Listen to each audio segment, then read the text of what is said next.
Hello and welcome back to 1000 Gurus, where we share the stories and lessons from people of all walks of life. I'm your host, J.R. Cruz. So today's episode features guest Lil B, Brian Perez. Lil B, a.k.a. Brian Perez, is a logger from San Francisco, California, who started his journey in 2007. The previous years, he has entered competitions and taught in California, Las Vegas, New York, Japan, Paris, and China. His dance affiliations include Unorthodox, Groove Mechanics, DS Players, Academy of Villains First Gen, All My Friends, and co-founder of Dance Over Styles. Lil B has also been in the tech field doing quality assurance for about 20 years. So I absolutely love this conversation. Maybe I say that too much, but going almost 3 hours, which felt like we could have gone twice as long, to be honest. Connecting with a friend that I haven't talked to in maybe 15 years or so, and he has had a huge influence on my formative dance years in high school.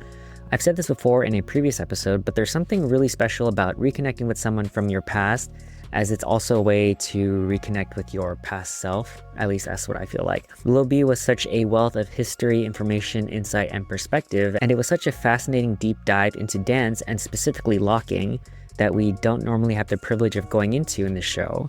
And not only do we reminisce about our AOV days, the dance company that we both met on when I was in high school, about when I was 17 years old, his entire origin story of dance, how it took him all over the world, his thoughts on dance back then versus now in the age of social media, how his old podcast was his own public therapy, as well as his own actual therapy journey. And perhaps the biggest takeaway for me is how the feeling of dance, or our chosen art form, is the most important thing of all that truly elevates our lives.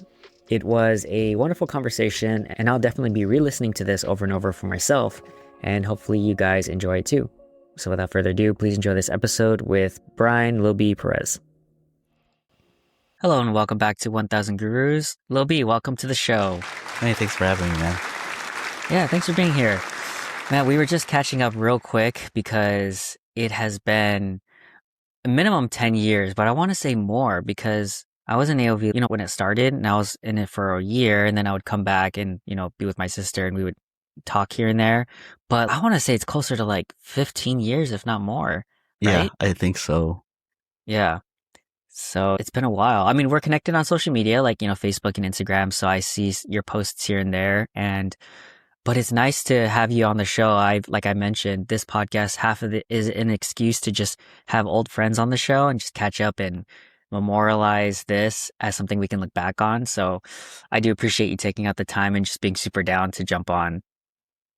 Yeah, man. This is pretty exciting. Like you said, it's been a long time since we've caught up. Like even just like running into each other in the wild or something. Yeah, definitely. Cool. So I'll go into how I know you first. So we met on AOV Academy of Villains in like 2008-ish. 2009 is when I left because I went to college at that point. There were a lot of freestyle dancers and choreo dancers, and these are just my impressions, but it was like that. What I really loved and enjoyed was that session energy, like before and after practice. And, over the next 10 years or so, AOV started to like dominate the choreo competitions, which is great. And I remember in that first year, all the freestylers on our team were like, everyone was, how do I say this? So yeah, there was only a handful of us who were still in high school, like me and like maybe two other people, like Tianzi and someone else. Right. But everyone else, they were, like adults. And so for me, everyone on the team were like my dance inspirations. I'm like, you guys are so good. And I'm just this high school kid who just made it onto the team.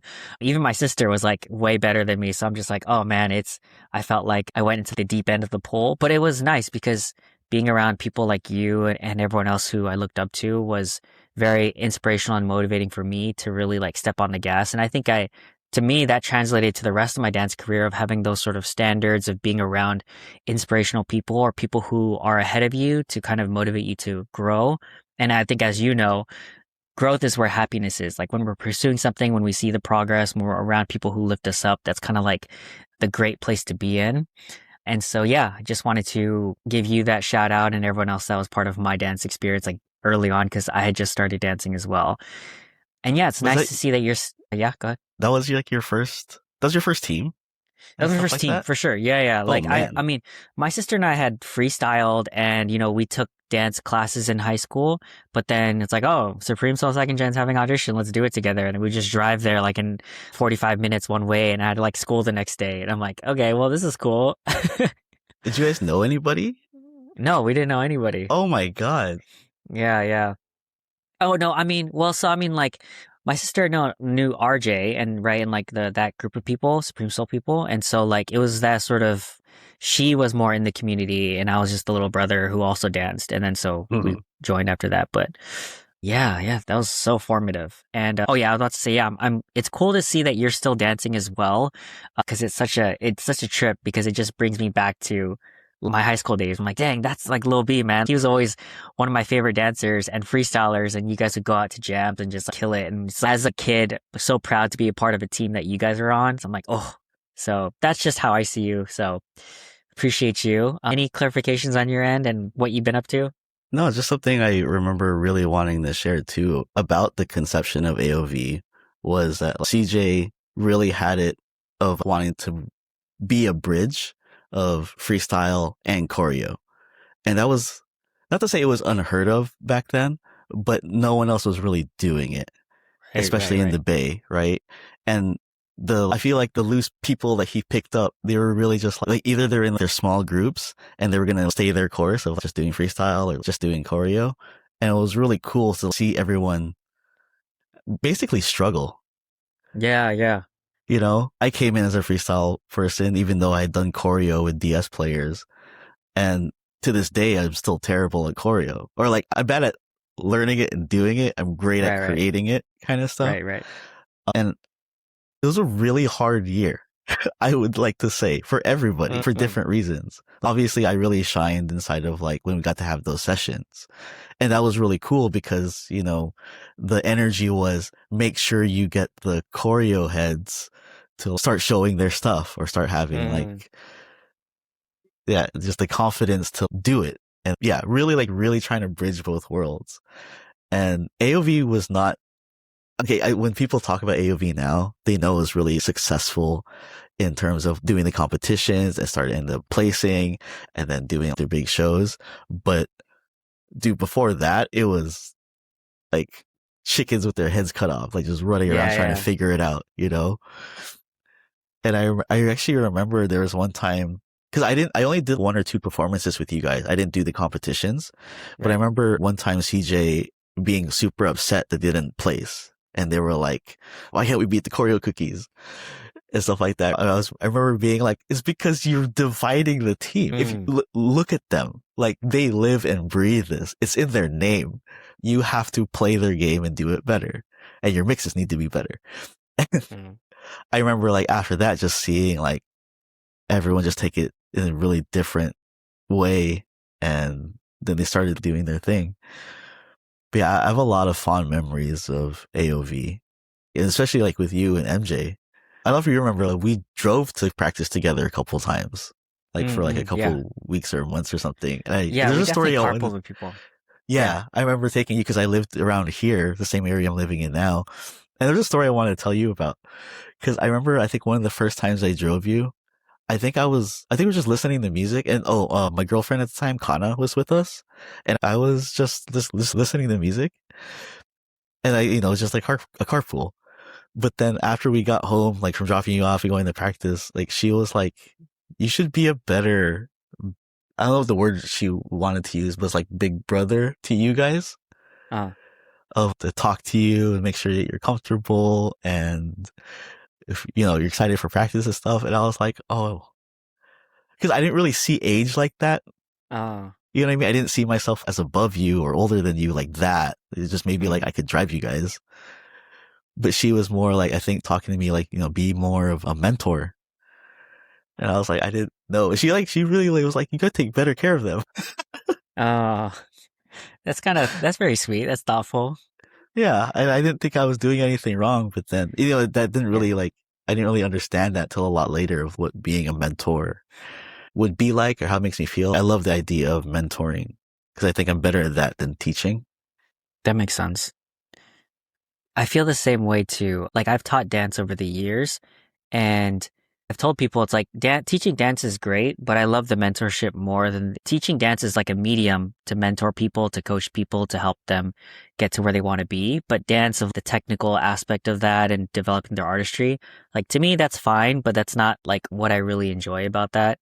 and even my current dance experience. Like I've been a director on the K-pop team that I'm in for the last 4 years.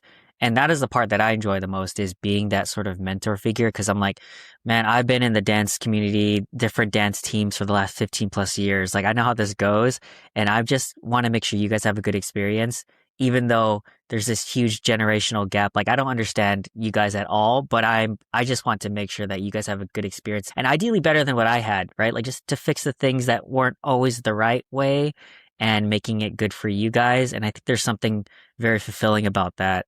But of I course, was just like I don't, yeah, so I was just thinking the same thing of like, I think CJ, to us, he was a pretty good leader, but I think anyone from the outside looking in would be like, wow, it shouldn't be like that.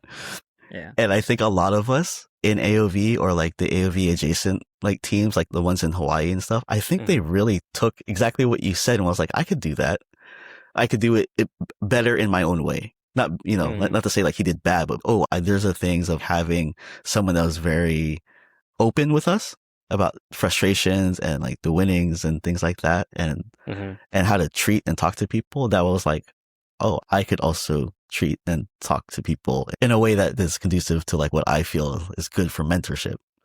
Yeah. So it's cool to see you also talking about that, because I'm realizing I'm placing the blocks of like 15 years of memory gap and catching up with you, because you were just like a hella shy ass kid in the back of my car. Yeah. No, I mean that was exactly, again, I told you, I felt like I did not belong there because I was so like not experienced in freestyle. I am very like high school level of choreo, and so like I'm just, MJ's little brother who's like the same, just not as good. Well, But it was we didn't nice to see be you there. that way though, right? Of course. I totally get that. But it was more just, and I was like, of course, one of the little bros. But I was like, oh man, I got a lot of catching up to do. But again, I see it as like, I was so appreciative to be in that space because it set me up for being on a college competition team where it was like so high stakes. But I'm like, this pressure is nothing compared to being around a bunch of people who are like, I see as 10 times better than me, and they're so good and I admire what they do. But now just translating that to like the SoCal choreo space and even beyond that. So it was very formative. I wanted to ask too, but so again, for me, very inexperienced in both choreo and freestyle, but I did do both. But there's a lot of people on our team who specialized in their freestyle, or they came from a choreo background and they're interested in freestyle. But what was that environment like for you? Because I know at jams, there could be like a commingling, but this was like a different commingling of different styles intentionally, but also the choreo space, the choreo people. And then we would have the post practice sessions or even before, and then you could even battle for a spot in your blocking, remember? And so I don't know, from someone who has been experienced in freestyle, one of my favorite lockers at the time, like how was that for you? There was a part of it that, because I know that CJ really pushed for me and enjoyed my company, and that I was like one of the only lockers on the team, I kind of felt a little bit untouchable in that sense. Right. So he fed that to me, really feeding into the confidence. Cause that's something I remember a lot about AUV. It was like just building that confidence. And even though MJ, and I always think about this, MJ was there, but it was very bro-y. Right. In a way that we could shit on each other and also lift each other up. And I think us, especially being like best friends with Haji at the time, like his confidence is off the charts. Still. I actually got to meet with him in Okinawa last year. So that was also a 10 plus year reunion, but his confidence really rubbed off on me. And it was I'm like 22, 23 at the time. And so my ego was really big. I know that now, looking back, I got to get slapped down for how big my ego was, but it carried itself well and matured inside of AOV, for better or worse. Probably okay inside of AOV, and it was really bad outside of it.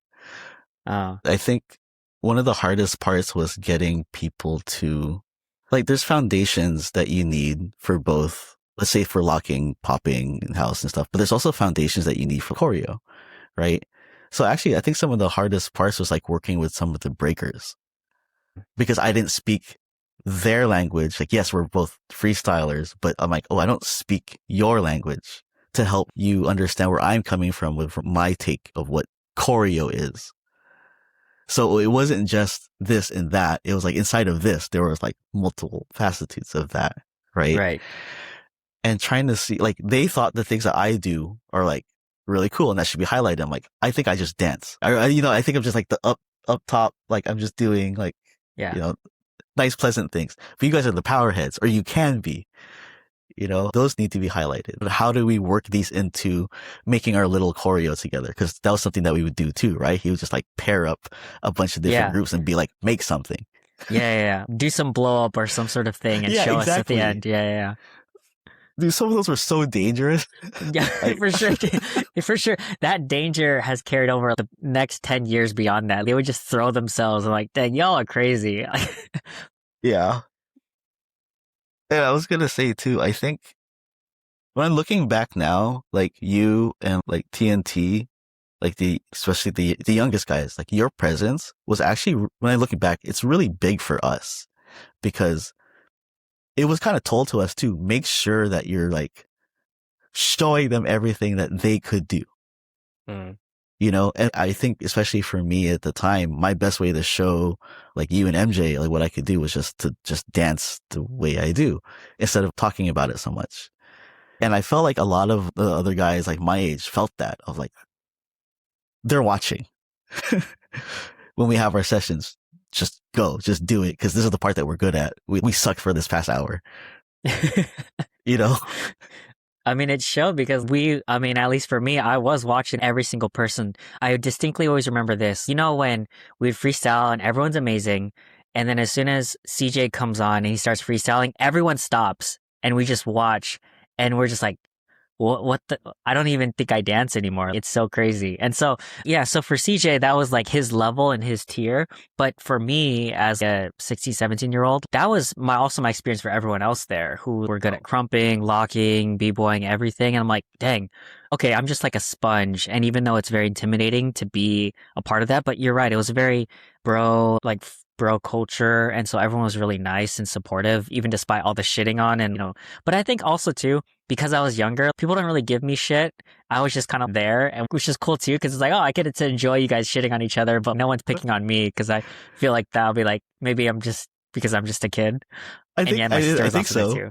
Yeah, and I think that also really helped too, because there was no, sometimes in groups, it ends up like this for a little bit, right? Like one person kind of receives the brunt of that, where it's kind of easy to, maybe they're messing up a lot, or they're just kind of, I don't know, especially in the bro atmosphere, which I don't cater to anymore, but that's just how it was. But no, you guys were like the golden childs. You guys were like diamonds in the rough, yet to be like, and I think everyone knew that you guys were watching because it would show up.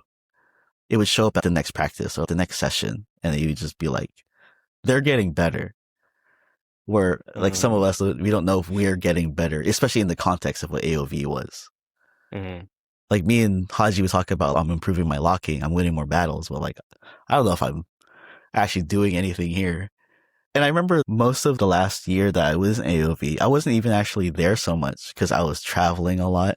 I was preparing for the All the Way Live competition. So I was like in Japan, and then I think I went to Paris that year. And I just remember I would come in on practices and just give CJ my throat piece. Oh. Because I was like, I don't need this. I'm going to get more. Where's yours? Yeah. Nice. Well, I'm glad that worked out. I was such an asshole as a kid. Or when I say kid, like young adult in that. Yeah. Yeah, that's so crazy. What else?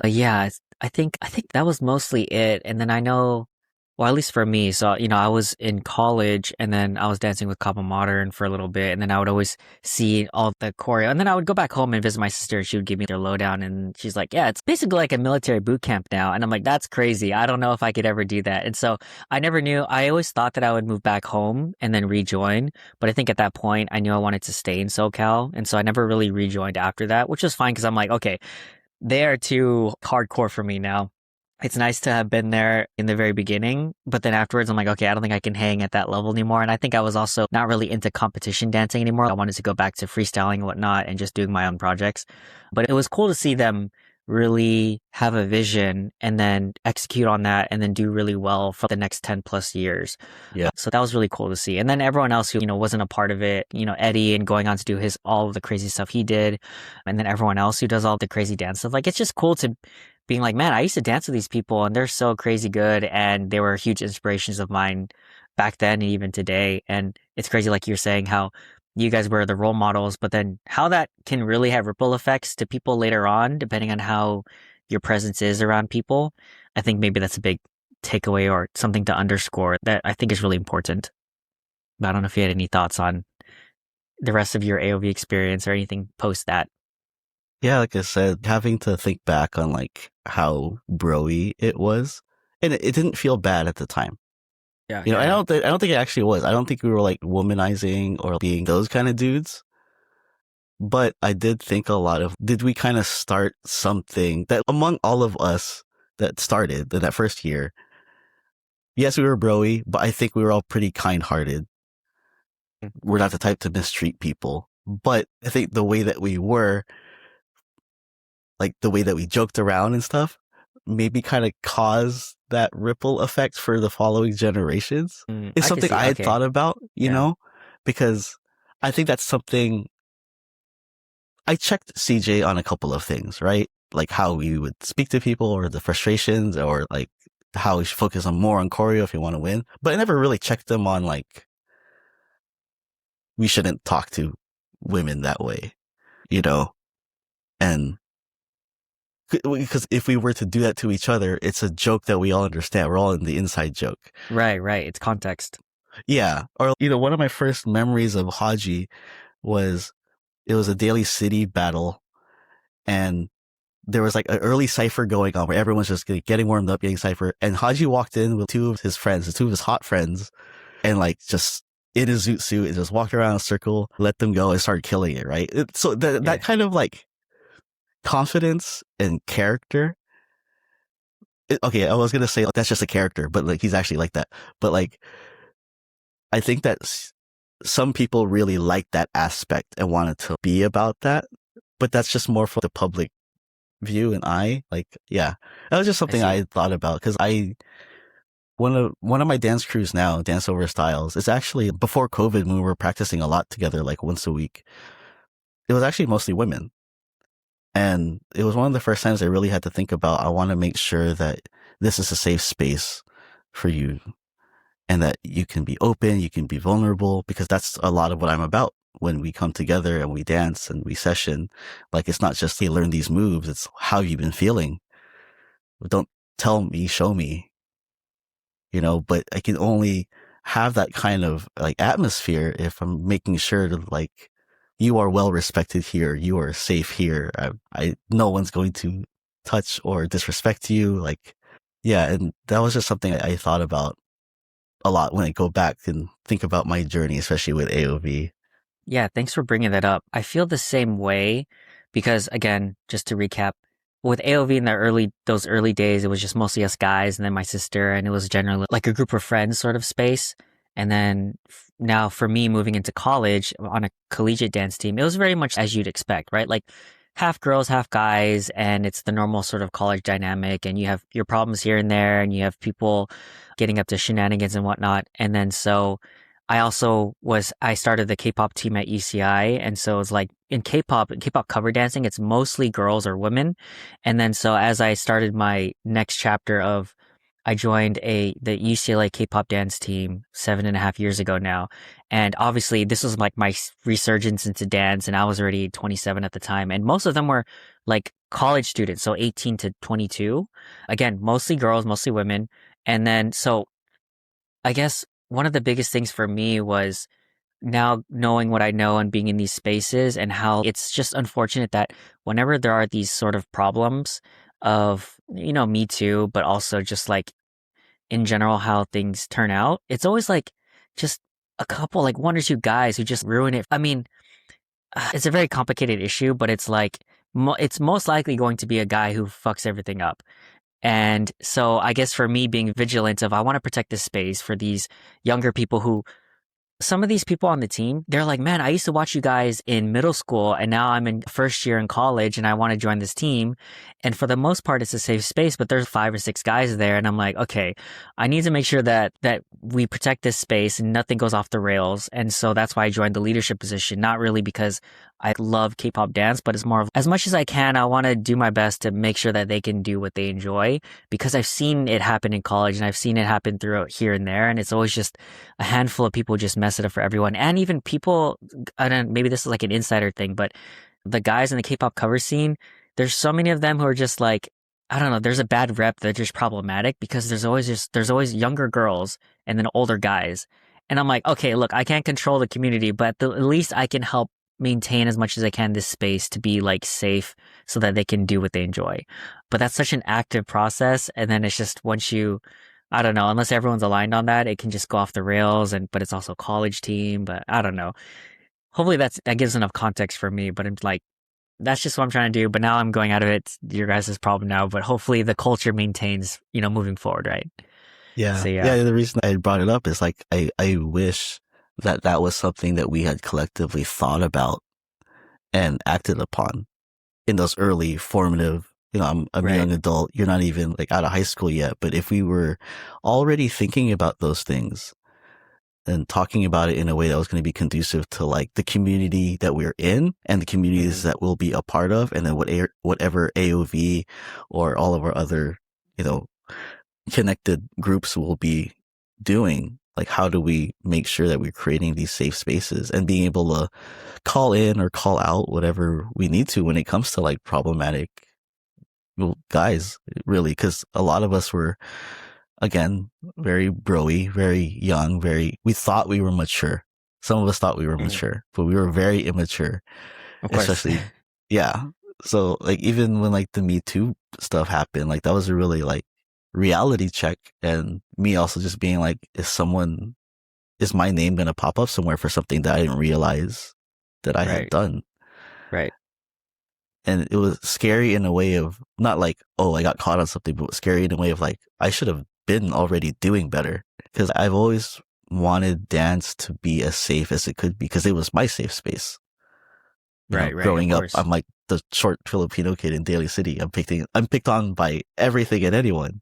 Yeah. Start dancing, and I'm like, oh, I'm a little bit more untouchable. That's nice. So I always hope that people could feel that sense of, it wasn't just confidence that got me out of it. It was like being in a safe space, but easier for me as a guy in those early formative years. And I wish I had been more like, everyone should feel this way. Everyone should feel like we're doing our part, But I'm glad to hear you took up leadership positions to be able to act on things like that, because I think it takes a lot of us who have the thoughts on it and the actions and the people that we're connected to be like, a big change needs to happen. Every little group is going to have their big change, and hopefully that, I'm a really big believer in like those ripple effects. Hopefully just something happen bigger, Yeah, definitely.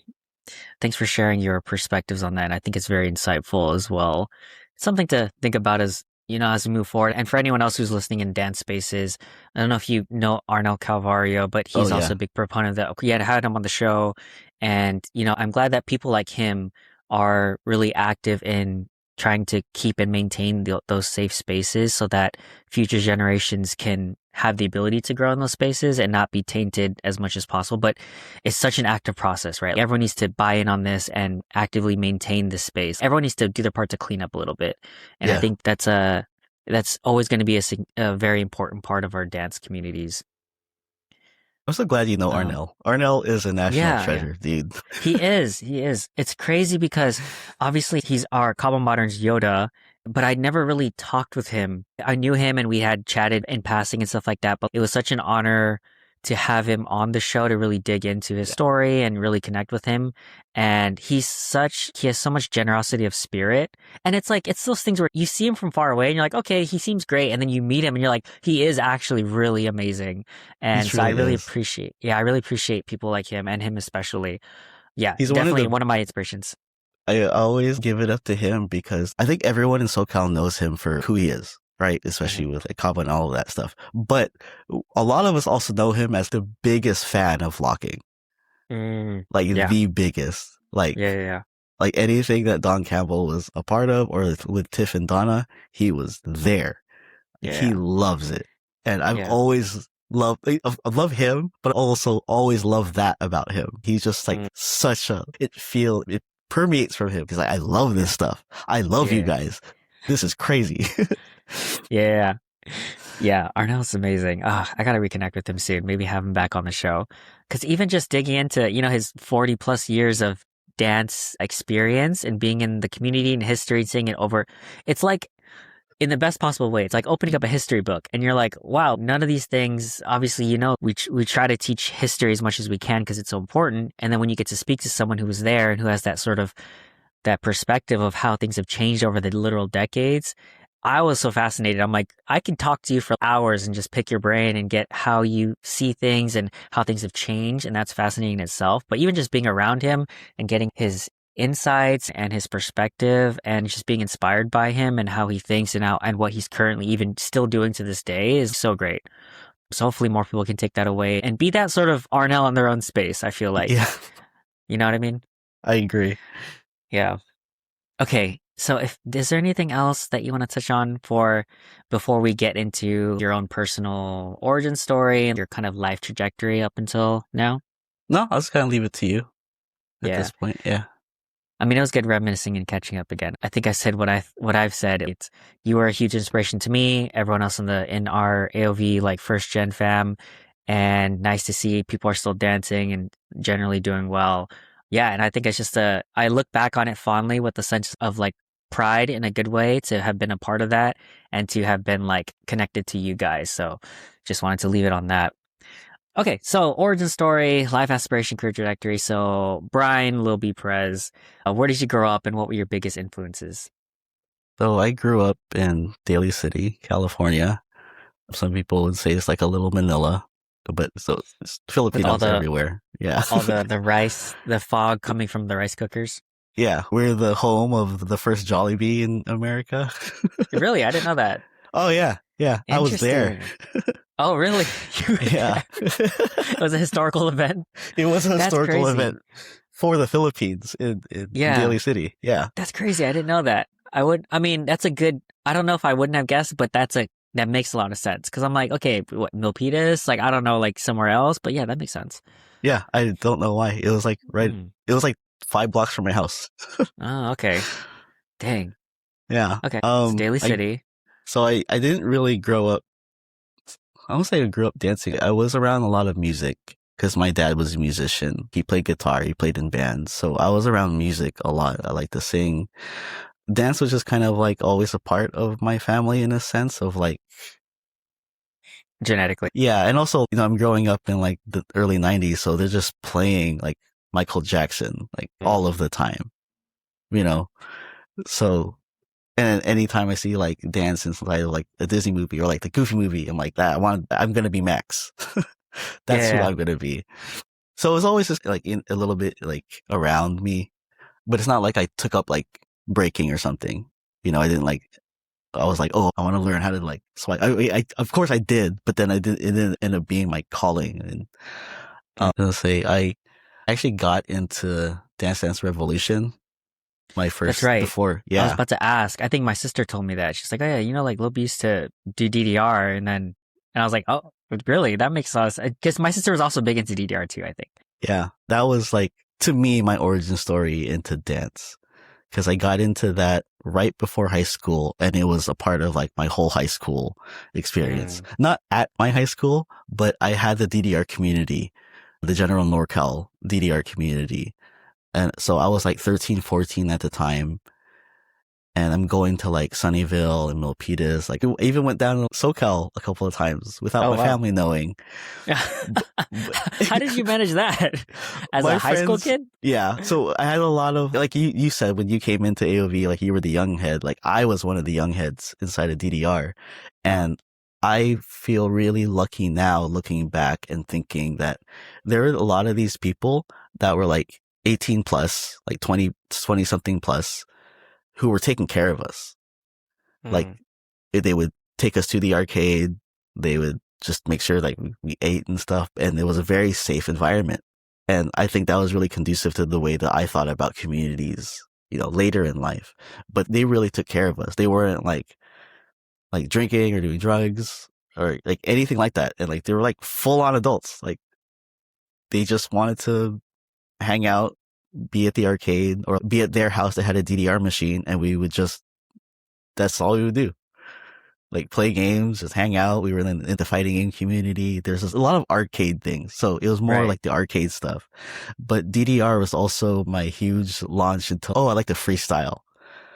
So I didn't just hit the arrows. I also like danced on the machine. That's what I was known for. And then we had freestyle competitions. I did fairly well at those. And so the age before YouTube, I was already kind of like all over the internet in terms of if people were looking up DDR videos, they had seen me dancing from like the ages of like 14 to 17, 18. And I still hear about that today. People still say, oh my God, you're like one of my biggest inspirations. And sometimes I hear it from dancers and sometimes I hear it from like people who play like DDR things. And I was like, that's really cool. Dang. That's cool. Wait, so were the people that you were with, did they not also freestyle, or you just kind of got big, you were at the right place at the right time, or good enough, or how did that work? Were They there not kind of did doing that? I would say back then there were a lot of both, like so the way that I approached it, I was like, I want to dance inside of my freestyle.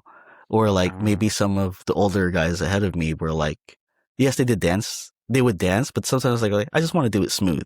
I just want to kind of like, you know what I mean? So it's like playing DDR with style. I see.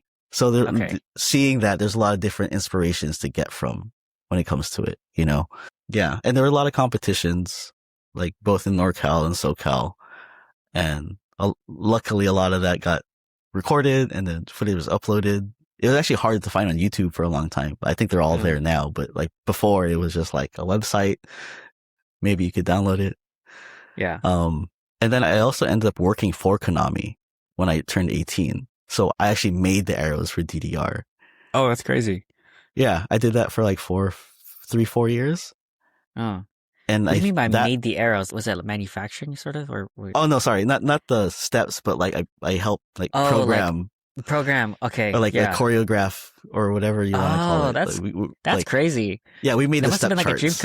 That must have been like a dream come true. You're like, dude. Yeah, I literally started that job the day I turned 18. How did you get into that job? What was that process? The same group of friends. Like they got into the company because they were looking for people to do that job. We'd never been a part of that, but they got into it, and then I was turning 18. They recommended me. Yeah, it was a dream come true. And when I wasn't doing, there are seasons for it, right? So when I wasn't working on a DDR game, that's how I started doing QA, quality assurance. And I've been doing that since I've been 18. So QA inside the tech industry is also another dream that people would say, oh, you got to play video games for a living. I'm like, yes. Like, yes. That's cool. Yeah, I was going to ask how because you've been doing QA since you turned 18, right? Or whatnot, like how that happened. So it was just that, and then you've just been working different companies since then? Yeah. And I also really like the field, or I like the idea of it conceptually, that here, someone is making a product. Before it goes out to people, make sure it's something that people would like. Make sure it's not broken. Make sure it's not something they would want to return. Make sure it's something they want to keep purchasing, that kind of thing. I really enjoy that aspect of make sure it's not broken. I see. Or if you can, break it.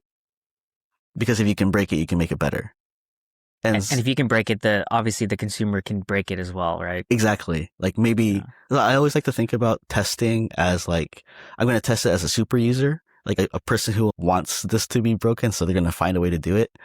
And they might have to go through a lot of steps, but they could maybe figure it out. Or also my mom using a product. Will she find something? Like just because like she's just like a playing standard easy, like an iPhone user sort of like. Exactly. And so the reason I bring up why these are like really formative for me is because I was working on DDR, which is my creative side of my brain, and I'm working on QA, which is the objective side of my brain. I think inside of DDR and in my early years of like, especially with AOV, I had too much of an objective brain. My dancing was more like in my body and probably in my soul. But I think I was too like, oh, that needs to be better. Oh, I need to clean that. So like And when you say objective, you mean like a logical, rational, like machine approach to? Gotcha. Okay. yeah, yeah. Gotcha. So I started working there in 2004. I got into dance, like actual dance, like locking, like 2006 because of my first mentor, Shy Guy. Like he was also like my big brother inside of DDR, and then he Mm. became my mentor and big brother Oh, inside of dance. He was the one who. I didn't know he did DDR. Oh yeah, oh he was bigger than me, dude. Oh, okay. Interesting. That's cool. Yeah, I was about to ask, obviously, I need to ask you how you got into locking, but that explains it. yeah. He literally, I wasn't even looking to do it. Oh. He was going to college at the time, and he learned hip hop, and then he met Seach, started learning popping, and then Mm. started learning locking, and he just thought to himself, I think Brian would like this. So he just called me and was like, "Hey, would you want to learn locking?" And I was like, "Yeah, I'll do whatever." Because Yeah. he's my big brother. Yeah. I was gonna ask, so okay, so you're doing DDR and then you get introduced to locking. What about locking did you really l- lock onto? Would that you really enjoyed, as opposed to you would eventually be exposed to these different styles? Why locking at that point? So it's Like what really about it? funny when I first started seeing like, actual videos of locking that like Shy Guy, I call him Jihan, so I might switch it up. But Jihan showed me. So they would do a lot of like twisting their hats and point at the audience and like stay in position. And then I realized when I was seeing that, I'm like, these are the things I would do. Like when I was like doing DDR freestyle, I would point at the Oh, audience. I would turn my hat. I liked, I like holding poses. And so it was just more, wow, I think I've already naturally kind of been doing this. I didn't know that there was an actual style. interesting. Yeah. So So your growing up, natural movement was like was very similar when you saw it in locking. You're like, wait, I this is kind of like what I do already, like my natural style. Huh. yeah, I think it was a visual, well, there's a name for this. And then, and I think more than the moves, it was more like the feeling that I Mm. got from it of like, these are just performers. They're performing. And yet, yes, they're dancing, but they're making sure that they're memorable from the way that they dance, the way that they move, the way they show you the music. And I was like, conceptually, this is all clicking. This makes so much sense to me. And when I'm younger, I only really see like breaking, right? Like in high school, I only see like breaking. Some people talk about like, oh, I learned pop locking, and they would do stuff like this, and I'm like, Right, right. okay, it doesn't do anything for me, especially the way you're Mm. talking about it. But then when I saw locking, I was like, yeah, there's something. This is really connecting all my links. And I saw P lock. So the main ones that you would see, especially at the time, was like P lock, the Go Go Brothers, Hilti and Bosch, and then you also see them in battles. And when I saw the battles, I was like, this makes so much sense to me. I want to be able to do this. And I'm seeing them on big stages in like Japan and Korea and stuff. And I'm like, what's happening here makes so much sense to me that I could do. When I saw Mm. footage of breaking and stuff, I was like, yeah, I can't even hit one windmill. I'm not going to try to outdo you when you can do a million. It's just, Oh. yeah, Okay. So something about the style, the feel aspect of it, and how it made you feel watching it really resonated with you and how you wanted to dance as opposed to these other styles. yeah. That makes a lot of sense. I will say that even just watching a short freestyle video of you, you are such a feel dancer. And it's so easy to see that. You're like, oh yeah. You watch a Lil B locking video, you're like, dude, this dude is feeling it. Like, I think that's a hallmark of how I see you, your dance style. And so it makes a lot of sense connecting those dots. Thank you, man.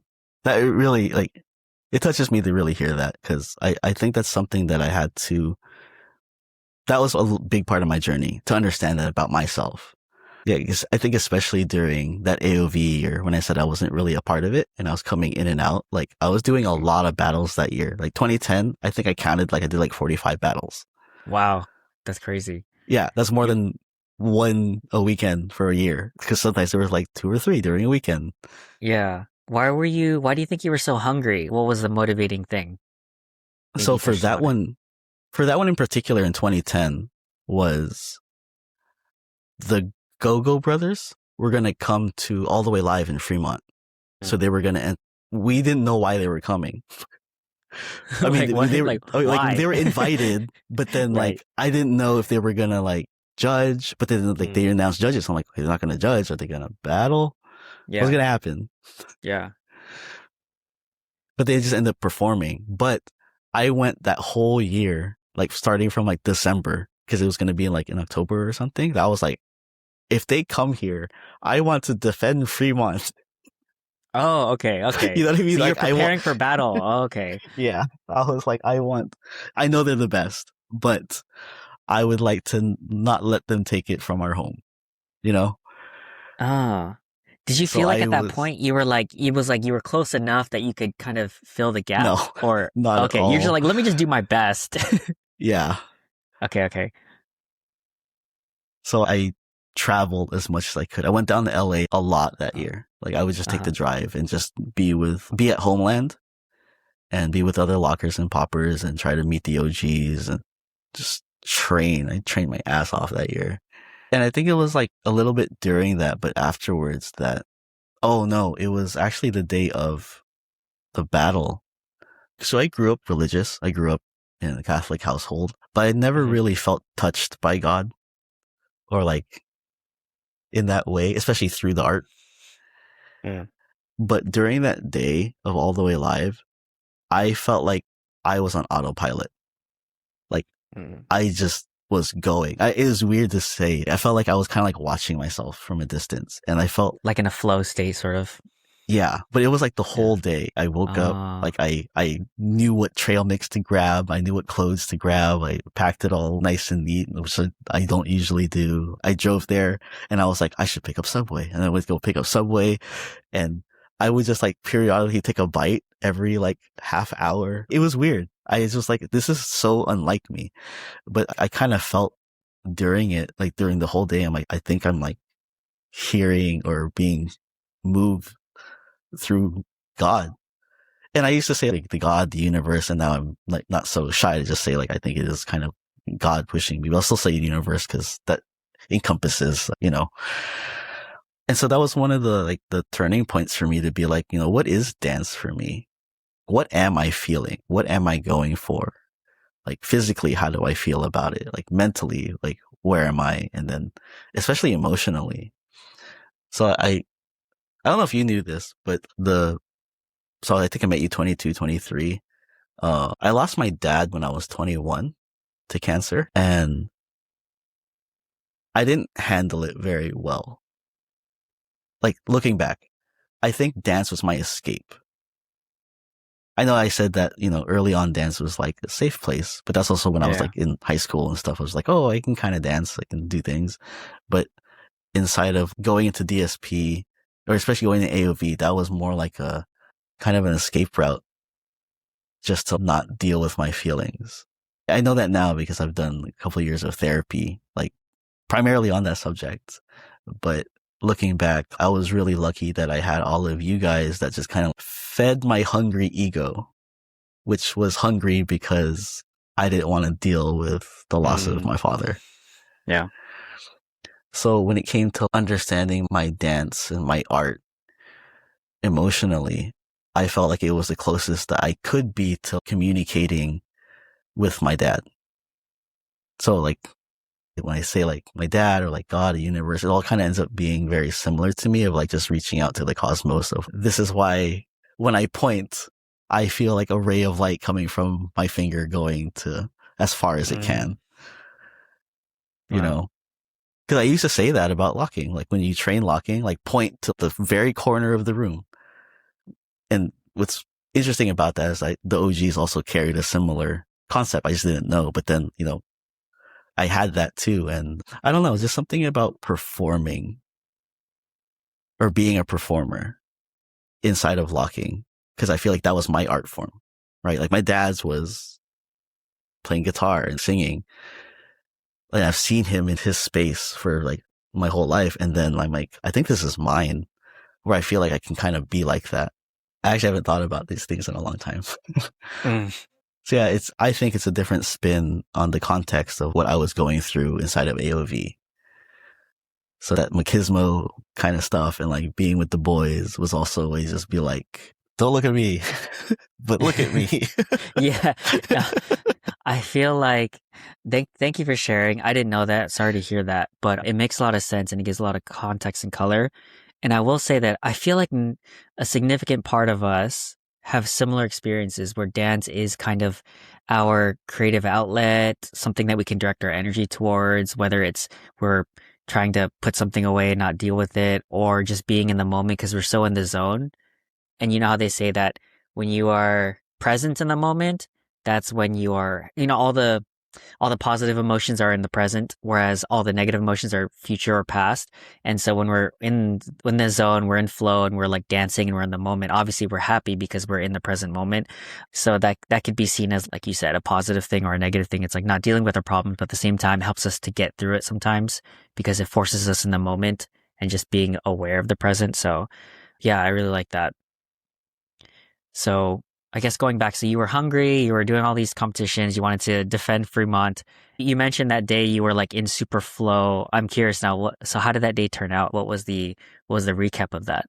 Oh, so the Go-Go Brothers didn't end up entering. They just did the Performance performance. exhibition? Yeah, yeah. Yeah. And, You didn't call him uh, out? no. I've been training for this man all year. Let's go. We're battling one way or another. Dude, they could, honestly, oh, should I say this? All they wanted to do in America was just be here and smoke weed. Oh yeah, well, Yeah. that's there's nothing wrong with that, No, there wasn't, especially at the time where it's not Yeah. legal anywhere else. Oh yeah, yeah, yeah. But the recap for it was, I don't remember my exact top 8 right now, but I remember that I battled Tiff in the top 4 and I battled my mentor, Shy Guy, in the finals. And the judges were Loose Caboose and OG Skeeter Rabbit. And even though I knew I wasn't going to be battling like the Go-Go Brothers anymore, it meant a great deal for me to be able to show up against Jihan, because during that 2010 year was when my locking transformed from being like, I was going to say objective based, but more like just physical, or how do I explain it? It lacked groove. Okay. For my first 3-4 years, it lacked soul and groove in the way that I trained. The way that I Mm, danced, it came out, but I didn't train those things. interesting. So it wasn't really until 2010 that I was like, and it was those late hours, like after AOV practice, I wouldn't even come to practice, but after AOV practice, I would ask, could I use the studio? And I would be there from midnight to 6 a.m. just drilling, training. I told myself I'm going to prestige my locking and I'm going to start over from the beginning. I'm going to teach myself how to do it. I don't know it, but I've kind of done it before. Because I played a lot of Call of Duty at the time and you could prestige your guns. And I was like, prestige your locking. So that's what I did. And I had kind of always felt like I was in Shy Guy's shadow for especially that year or two. And I kind of wanted to show like, oh, I'm not just his student. I'm proud to be his student. I definitely am. But I also want to show that there's a side of me that I worked on, that I trained, that I developed. And I want that to show. And I think that All the Way Live, especially in the finals, that was the first time, because I felt very connected and I was like just in that flow state, that I feel like that got to be showcased. Even though that wasn't like, Mm, it's hard to say that wasn't my intention, because I don't feel like I really had thoughts during that day. It was just go, just been in hundreds of battles at this point already, just go. And I ended up winning, which it was just big for me. That was a big moment for me to not feel like, yeah, I feel like I wanted to step out of his shadow, and not in the bad way, not like he was bad or anything, just, for me to grow up. right. I have a question. So Mm. you mentioned drilling and into the hours, and you said you were lacking soul or groove, you said, in how you trained, but not how you necessarily performed. So the analytical nuts and bolts part of my brain is asking, what does that look like? Like, how do you train soul or groove? apart from how you were doing it, like you said, you're trying to reinvent or redo how you do it. So what does that look like? I don't know if you can explain it in words. I'm I just think I curious. can. Yeah. I think I can. When I, so this really also came to fruition when I went to Okinawa and I learned from Haruki and Risa-san, and they had explained to me, well, there are a lot of things, but one thing that they explained to me was that I was very rushed to the picture, rushed to one, rushed to two, rushed to three. So there wasn't anything in the middle of that. So in between the one and the two. And so I was like, okay, that's really true because I do like drums and I feel like I'm just hitting the beats. And also when you, let's say you just play DDR, you were just hitting 1, 2, Right. 3, 4, On right? time, So yeah. yeah, you're just trying to stay on time. So it was like that missing what goes in between. And so for me, I never used my chest in anything when I danced or when I did locking. It was just like up, lock, then lock, and then point. Point is very stiff. But my speed made it look cool, I guess. Yeah. I Yeah. wanted to be fast because I figured as a short person, be fast. But also the way that I heard music, I think I hear it very soulfully. And so I was like, well, how do I, that part where I hear the soul, how does that go into here? So I started more thinking of like, okay, so if my hand comes up and out, I taught this to you guys too, like it comes up and out. What is my body doing? And not just stepping wise. So I started thinking like, okay, if things start from the center of my chest, my chest goes up and out and moves with it. And so all my dancing came from there. And then they were like, but your head's not moving. I was like, okay, what does that do? And I remember that my friend taught me that the way he does his up groove was like a cat being picked up. So you pick them up from the back of their neck, their head stays down, right? So I took that as, okay, my chest goes this way, my head follows after. My chest goes this way, my head follows after. My chest goes this way. And now I'm just doing that. And now my arms come out with it, or the outer limbs come out with it.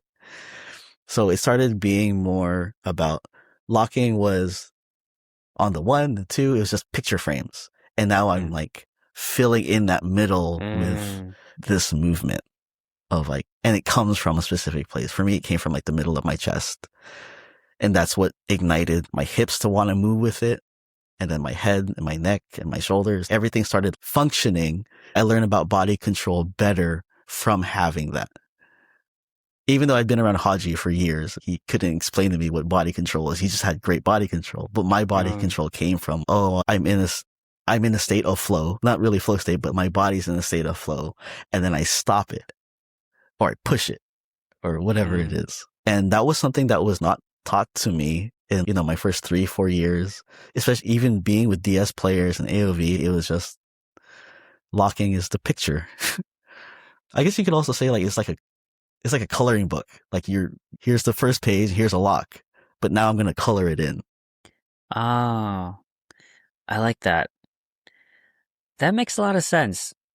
That's also how I was taught what a groove is. It's not like A and B, but it's the in between that, right? Would you say that's kind of similar? Yeah. Okay. So you're adding that groove and that soul by unlocking everything in between just the two pictures. Yes. Which includes like your chest and your hips and everything. And yeah, so something I've been struggling with even like the last couple of years when it comes to like teaching and mentoring was, is there a way you can skip that first 4 years of me just being that picture book? Yeah. And then go right into coloring the page and have it all together. But I was like, maybe you can't, because I think you need those couple of months or years of just straight drilling. Because that's what gave me the physicality to like have the arm strength and speed, so that when my body wanted to be chill, I could have that outer part of me that would just come out. You know what I'm saying? Yeah, that makes a lot of sense, because it's like, so in the coloring book analogy, it's kind of like you learn how to draw like the outline, and you need to be good at that before you can just color in, and it's also the same thing as learning foundation. Before you can learn how to really be an amazing freestyler, you need to know the technique, you need to know the foundation, the basics. You can't just start off with just coloring with nothing in the like no lines or anything. So that makes a lot of you're right, because you're like, oh, can I just start teaching people how to color? Like, well, I think there might be order of operations here that would make more sense, you know, in lieu of someone just being amazing out the gate, because that happens Yeah. sometimes. And so that was, yeah. So that was my issue with the way that we were passing on locking in particular. Mm. I felt like I had to go against the grain and start coloring. Oh, I see. You know what I mean? I think it's really important, like I said, to teach and then learn the foundations and drill the foundations. Mastering the mundane was what Siege taught me. But I never really understood what that meant. I just would just do it. No one really explained to me, at some point you're going to start coloring in this book. And that's something that I wish we had really explained better to people, that they're, like you said, order of operations, like why this part is important.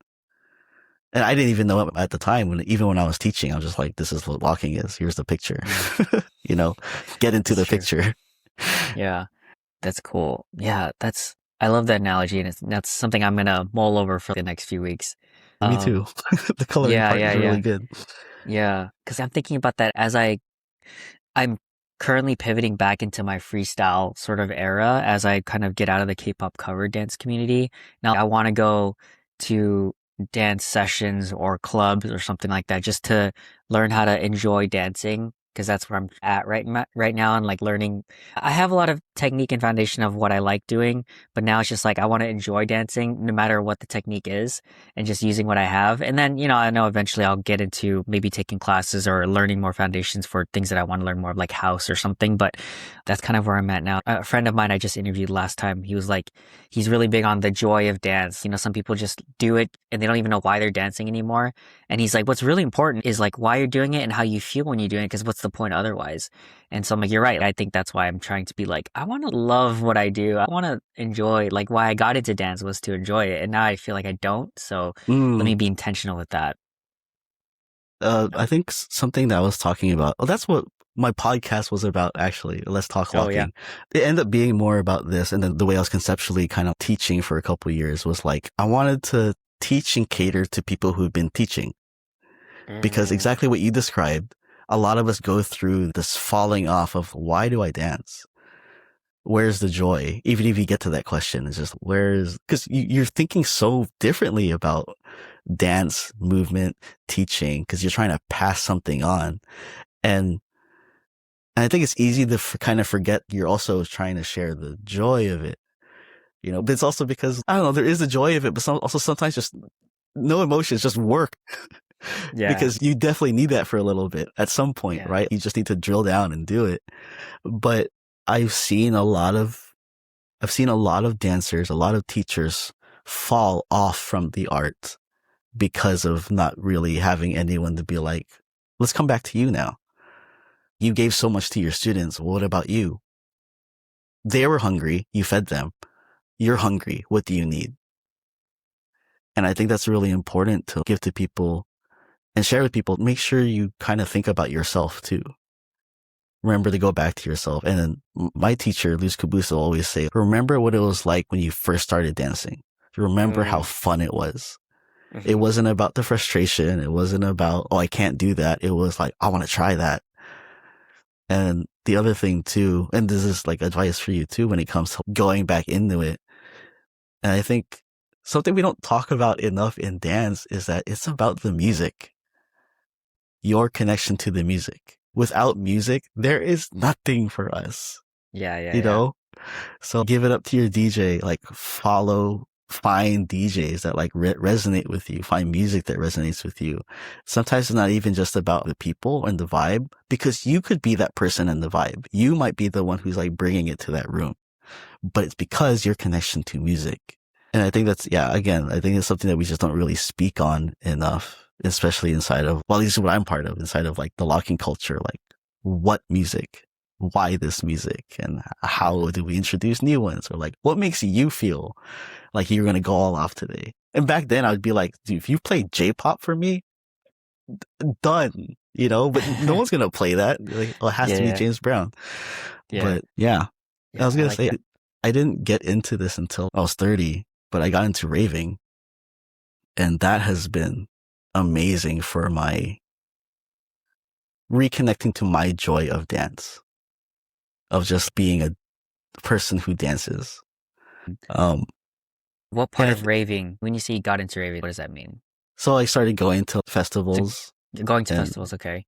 yeah, I think that's the big one. And then I'll go to local shows. I found some artists that I like, and I like dancing at those. I also got into gloving. That's actually been a big part of Mm, my journey the past couple of years. But besides that, it was also just going and being like, no one knows who I am here.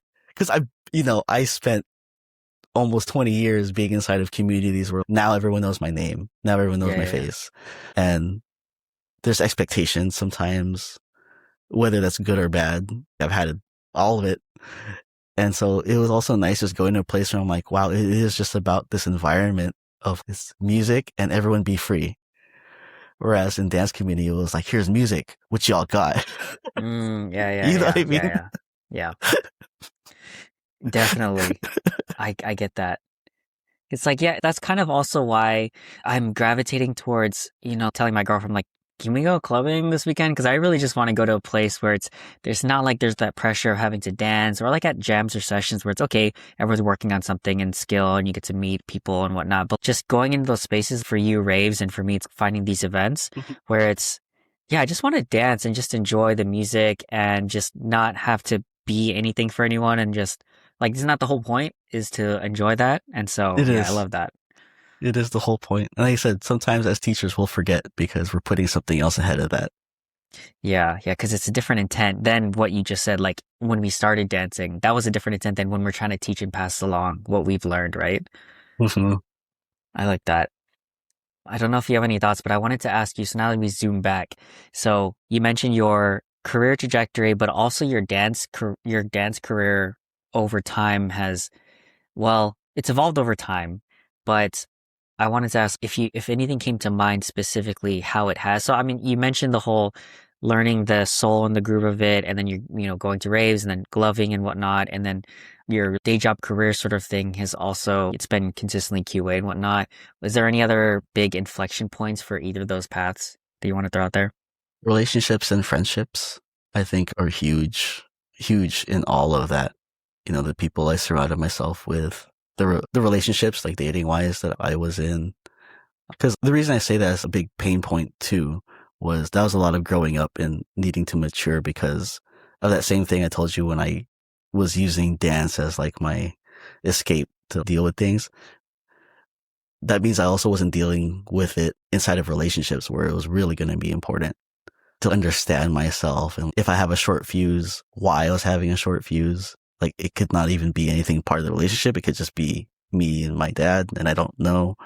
So, and also with my friends, like there are a lot of times I will shut down and be hard to reach. And like that, I didn't realize till, doing therapy that I was like, that's just me needing to shut down to collect myself because I'm overstimulated or I'm overthinking. So, and dance has been amazing for me because it's made me some lifelong friends of different ages, different backgrounds. Some of my best friends are hours away by flight now, you Yeah. know, which is like a beautiful and like very hard, difficult thing sometimes. But like, I love that dance has really connected me to people that I'm like, I get you. And I really feel seen by you. And it wasn't just because of the way that I danced, it's the way that I carried myself, the way that I shared how I was feeling, what my journey has been like. But especially, I think the big thing is just how I've been feeling because I travel so much and I have a lot of gratitude for being able to travel, right? And I think it's really important that as an artist and as a person that wanted to be connected to people, that we need to be able to work on ourselves and share the tools and methods that we've used to try to work on ourselves and what worked, what didn't, and also just going through that thought process.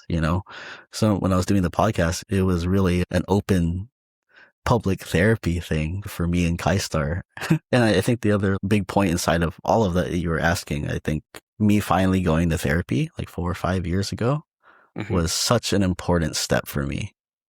So important. And I grew up in an age of guys that were like, I don't need therapy. No, that's only for crazy people. you know. I mean, maybe it's also just being Filipino, but I Sure, also of know, course, yeah. right?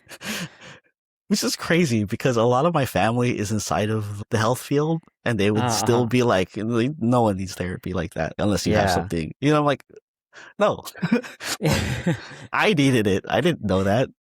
Yeah. But I say that because, and again, I think it's kind of a little bit full circle that us, especially as guys, never really talked about things like this, like needing certain kinds of help, or if we can help each other with it. And me finally going to therapy for things like my dad, I forgot about this. You had asked me before, like, do you call me Brian or Little B? And for you, especially, I'm like, it's either one, man. I know you called me Little B before, but I also went to therapy because I had this fracture of which one am I? Uh, And I didn't know how to handle that for a long time. They felt like separate people. how so? I felt like Little B was the person on stage and then Brian was the person in the audience. Uh, And I was like, is that true?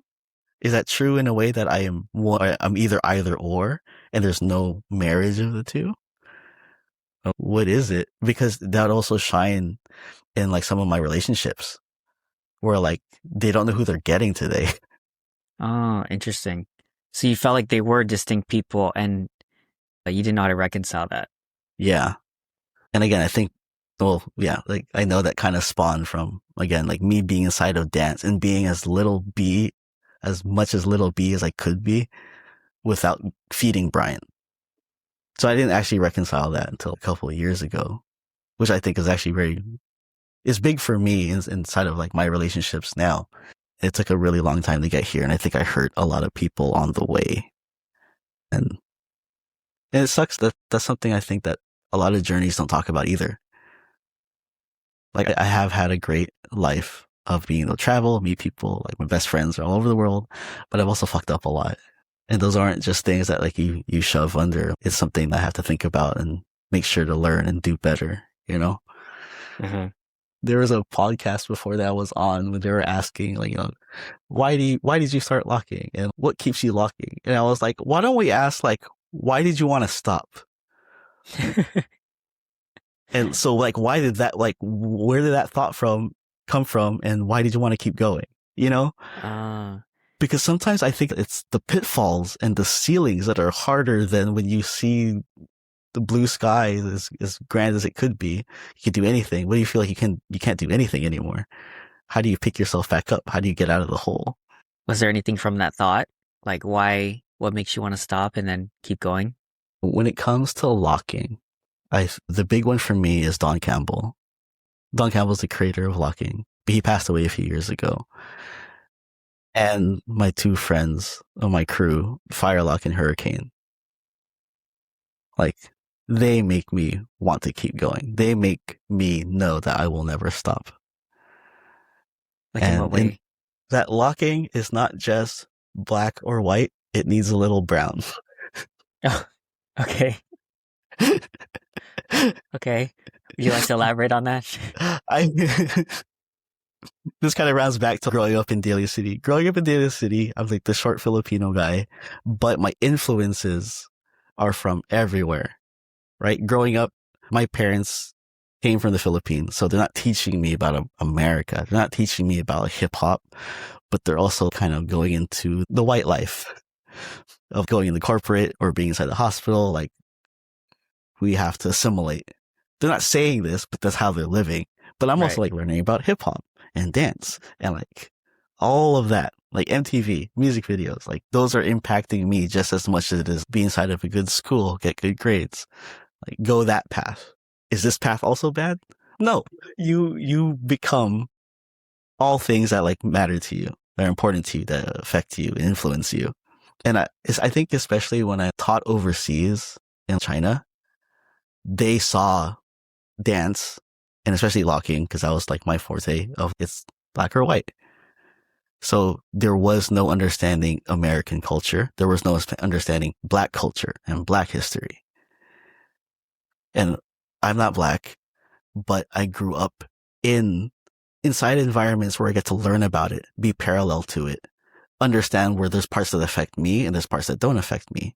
And there's parts that I benefit and there's parts that I'm a part of.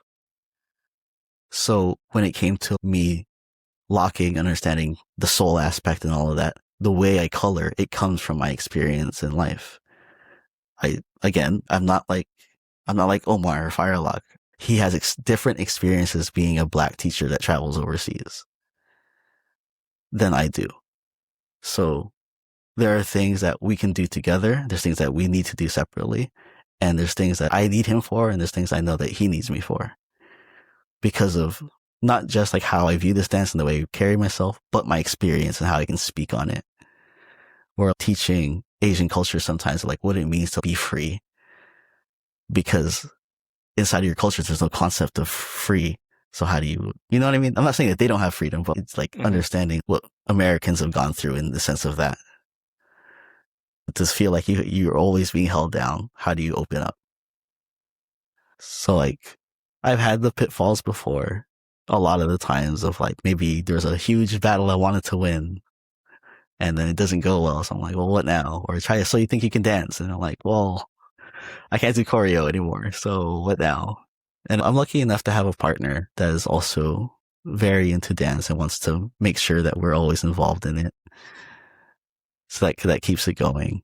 But on the grand scale, yeah, I know I'll never stop being a locker. I'll never stop being the person that reminds people that Don Campbell was the one that created this dance.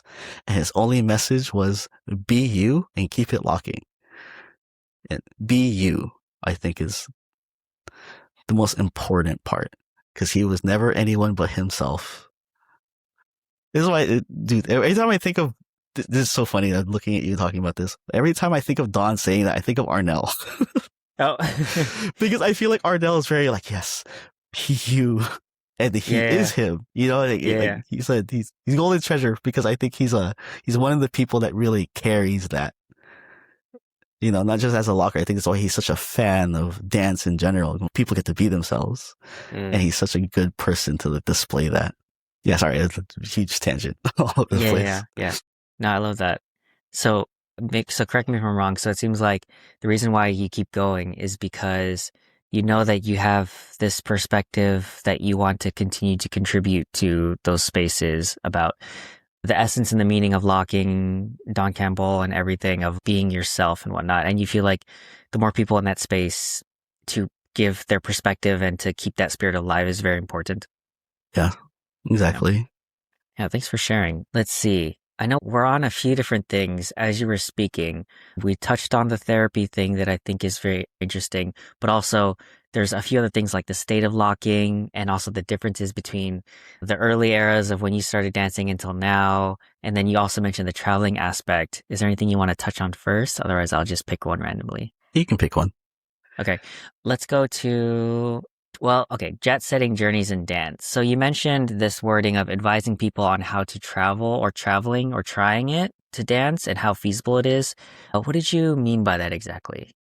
So I know that a big part of my journey was being able to have enough funds that I was able to travel and move places. So yes, I did travel for battles, but I also moved to LA twice and then to New York and to China. So like the reason I'm like, is it even feasible for people? Is because I know I was crazy in doing some of the things that I did. Crazy in what way? So, okay, so for the first time I moved to LA, the only reason I was able to move, I should say, was because I bought a scratcher and I won $500. Oh, perfect. It's divine and intervention. I was like, it is time to try to see what it's like to be a dancer in the industry. So I was also getting out of a relationship at the time. I was just like, I gotta get out of here. You know what? I'm just gonna go do it. So I'm realizing now, because I'm actually catching up with you. My cycle was go to school for a little bit sometimes, then really go hard at work, and then really go hard at dance. And it was always like a cycle. And sometimes they touched for a little bit, but I had these moments of I just gotta go try again with dance. Because there was still a part of me that wasn't a believer that this could be a way to live my life. Okay. successfully, I guess. I wasn't really sure. And so I think 2011, yeah, I was just like, time to go. Time to go to LA. And I even told my mom, I was like, if I call you crying for help, just hang up, dude. Just let me suffer. Because I also know that I was lucky to have a bit of a silver spoon in my mouth. My mom always provided, and she would take care of me. But I was like, but what if you didn't? Yeah. What life lessons do I learn from that? Because that was big for me. The OGs that I was learning from would tell me sometimes these competitions, they weren't always just dance competitions, right? In LA, it was like talent shows. And the money for them, the prize money was paying rent, you know? So it was like do or die. And you got to beat that juggler, beat that dancer. We just got to do it because we're going to be out in the streets. So that do or die, that fire under your ass, I was like, I've never had that. So my dumb 23-year-old ass was just like, well, let's just go light a fire and tell everyone, don't save me from it. What happens? I don't know if these are the types of things I would advise people to do. So I look back at my journey and I'm like, ooh, a lot of it was running away from feelings of my dad. And a lot of it was I won't say it was completely immature, but it was just really gutsy to just try and go do these things. Yeah. I was very risk adverse for whatever reason. I was like, just go. But I learned so much from those things. From the traveling, from living in a new place, from being accepted into different communities. I think especially when I moved to New York the first time, I moved there in the dead of winter for some reason, and it was so hard. But I also remember going out to the clubs and people were coming at me. They're like, I know you roll with Firelock. I know you're from Cali. Like, what you got? And I'm just there trying to have a drink. But I'm like, well, I can't just, sip on my drink and be with my girl. I actually have to show up here. Yeah. But then later being like accepted by those guys in the community, I feel like I was able to play good parts in being there the times I was able to. You know, I remember there, even when I was in New York for almost a year, people were telling me there's a huge influx of people just enjoying locking now. I think just because you were here, you know? And I took a lot of pride in that and being like, I love that because also I think locking is that easy. I really feel like it is. It takes a lot of work, but the enjoyment of it, I feel like comes easy. And I wish that more dance style practitioners could enjoy that for themselves too. Right? The aspect of locking is just very easy, free form. Yeah, I don't know if I would be like, in 2026, could I be like, yeah, you're 22. Just go try living in LA if you want to see what it's like to be an artist or inside the industry. And I didn't have a good time. Yeah. I remember a couple months in, it was like every day was a rejection letter, a rejection email, a rejection text. It was brutal. Rejection in what sense? Like for work? So auditioning for things. Okay, gotcha. Trying to break in as a dancer. Gotcha. Yeah. It was very, very rough. I know I could have asked some mentors like Bionic at the time for more advice or hookups, but I was like, I just gotta know what it's like if it's just me. And that was only because I wanted to be able to tell people. Like when I went to the Philippines, people asked me like, what's it like in Hollywood? I was like, well, let me tell you. Let me give you a reality check. Yeah, I'll tell you what it's like. Yeah. I wanted to see for myself and I got it. Yeah. Same thing when I moved to New York. It was really just the same thing. Okay. It's like testing that quote. If you make it here, you can make it anywhere. I'm like, I made it. I don't know about anywhere, but that felt good. Yeah, that's cool. There's a couple of things. So traveling. So I know the question was more like, okay, traveling for dance, but I think the heart of it, if I'm not mistaken, is if you can break into dance as, I guess, a professional or some sort of level of success as a dancer. And you're saying that is very risky, of course, because it's so hard to break in, no matter if you're in Hollywood or New York or something like that, or even overseas. I guess I'm curious, like, is there a way for people to do that in a less risky, safer way, you know, like having a job and then doing this part-time, or some sort of method where they can support themselves and not be so risky? But also, what if I approached this question initially as, oh, you mean just traveling for dance, but not necessarily making it, but just doing it for fun? Because I feel like there are some people who might just want to do that. And Mm-hmm. maybe you can separate the financial piece and, making a living, but also just, oh, I just want to travel the world and dance. What are your thoughts on those? On just traveling the world and dance, I really do advise just go do it. Yeah, Like yeah. if you have the means, go try it. Go to an event. It doesn't mean that you have to enter the competition to win. It just means you get to see a lot of people Mm, in that environment. We went to Korea 2 years ago, my first time in Korea, and there was pre-parties, post-parties, and there was like 500 entrants for a 2v2 locking. I was like, this oh my is God. it, you know what I mean? I was like, this is insane. I actually had culture shock and I was really confused and surprised. But you don't know about those things. Like when people say culture shock, you really don't know until you're feeling it. That's You know, you true. can hear about someone's experience, but like when you're there and you're experiencing what that is, I think that's a huge potential growth moment for a lot of people. You know, it's also beautiful to see how different communities and different cultures take to the dance styles that we do. You know, I'll always advise, dude, if you're into locking, go to the Philippines. Mm. Amazing. Amazing. They What's it lock like? like, dude, this is probably my hot take, but I think the Philippines has the most groove and soul and understanding Really? of locking. And Why do you think that is? I think it's because they're the ones who feel like they understand hip hop in the same way that Americans do, Okay. in a sense of it's freedom.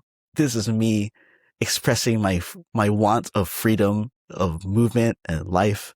And I feel like they just approach it the correct way, or one of the correct ways of just like, this dance makes me feel from here.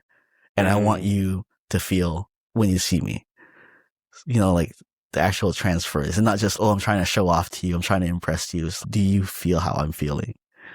And I get that so hard from them.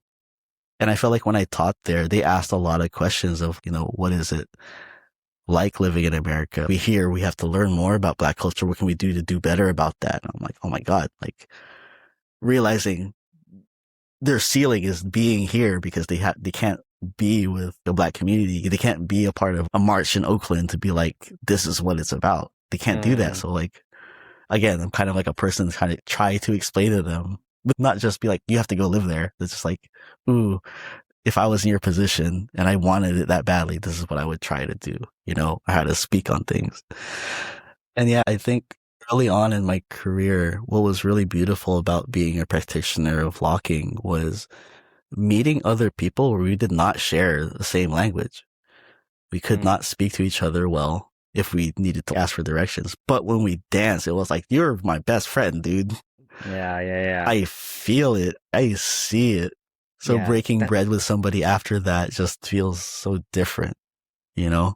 that's so true. I feel like that's such a I want to say that's a universal experience when you're in the hip hop dance scene like that, where it's we don't speak each other's language, but when we dance, it's like we're speaking the same language because we connect over that same thing. And to your point, hip hop dance styles born in America and then kind of exported to these other countries, and we're international and it's global, but how each culture receives what it originally is will obviously depend on the lens that they're seeing their world through. So Right. that makes a lot of sense. And so, like you're saying, maybe you feel like the Philippines, there's something in the culture that really resonates with Black culture or American Black culture in that sense. And that's why they're really at a high frequency resonation with locking. That old documentary, Planet B-Boy from like Yeah. 2007 or something like that, right? I did a college thesis on that paper, but because of the whole hip hop thing, now it's like it's international in hip hop culture. And it's that same thing where it's like everyone will take their own spin on it. But that's the beauty of it because now you're kind of connected by that culture, whereas normally you'd be divided by barriers, by Right. nations and etc. I think that's such a crazy important point, especially for people who aren't exposed to that, right? Yeah. And I feel like locking especially is very rooted in Black culture. Like I was taught, or I'd heard, when you do a Muslim man, you raise your fist, that, that's to represent, like Black Mm, culture, like the brotherhood. And even me during that time, I was like, but there's a lot of us non-Black people doing this now. Does that definition get to be refined and updated. I'm not entirely sure yet, but I feel like Right. at least in my circles, it does stand for something a little bit more than just that, but again, understanding like why it was that in the first place is really important. It's not to take away from that, it's to kind of share in that. Of course. I wonder if you have thoughts on this, but maybe for a lot of non-dancers, this might be a little bit new, but there's this idea of, oh, you should keep politics out of dance. And then people who don't know, like, you do know that a lot of these hip hop styles are politically based. They're based on the oppression of black people. So to say that, oh, you should keep politics out and just dance, it's like, that's the whole point, guys. That's why these were created. So you can't just remove that. Yeah, I don't know if you had thoughts. I do feel like it's always time and place and intention, right? You set up the right intention for either or, and it's going to be the right place for it. I think if you walk into a regular old dance event expecting there to be like a change, but everyone's just there to enjoy themselves, yeah, you're going to be like, we need to do better. Of course, yeah. I do think it's important that, especially within our dance cultures, because we have so many different communities, that the leaders need to be able to speak up on these things. To know maybe we don't always get to it, but it's important for us to think about, because when an opportunity presents itself, it's always a call to action. That's why we have to keep it in mind. It's a call to action that when we need to show up, we can show up. It doesn't mean you always need to be fighting the system, but be ready to if we need you. I think that's what's cool about dance, is that being together as a culture is inherent in it. Not dancers on our own.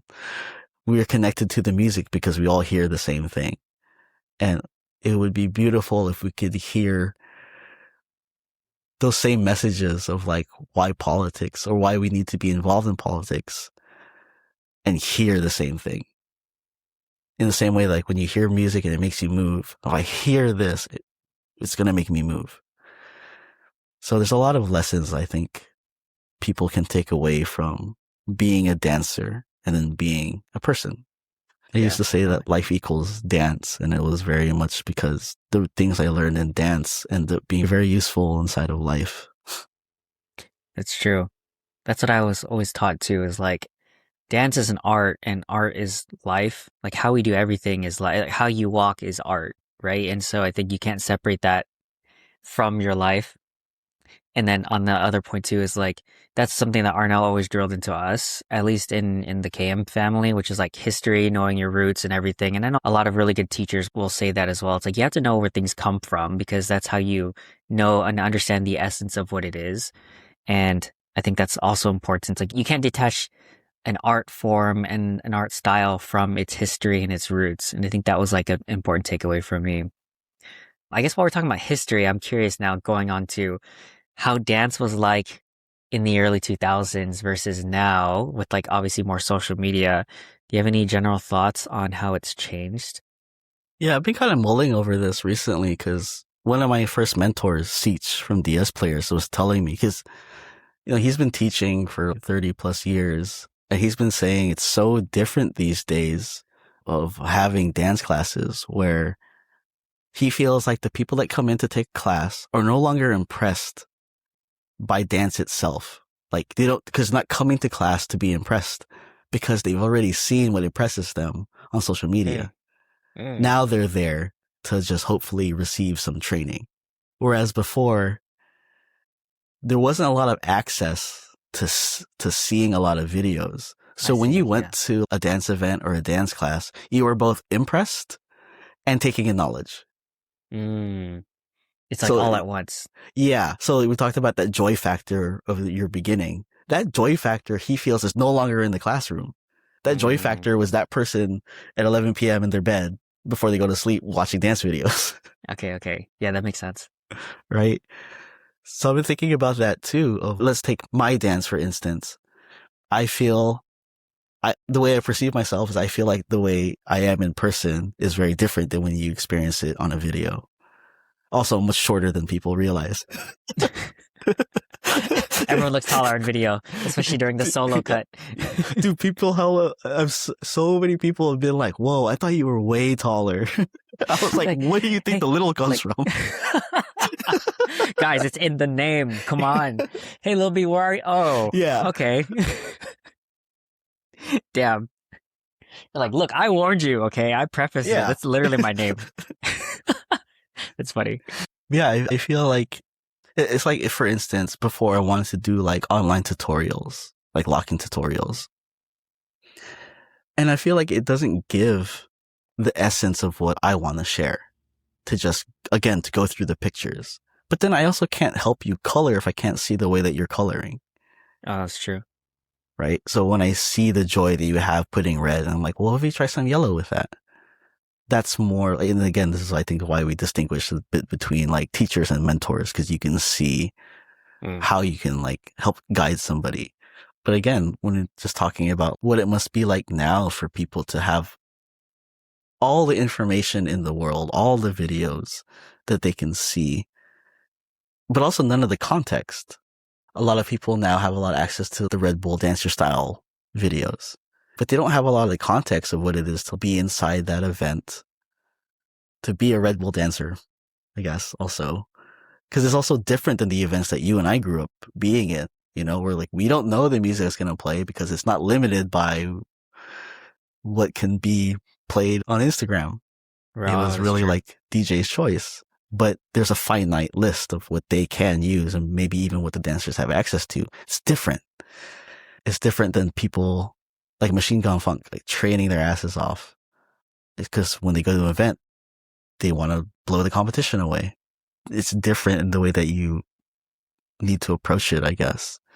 So I think there's a lot of those little things that's kind of lost from like our generation to pass on.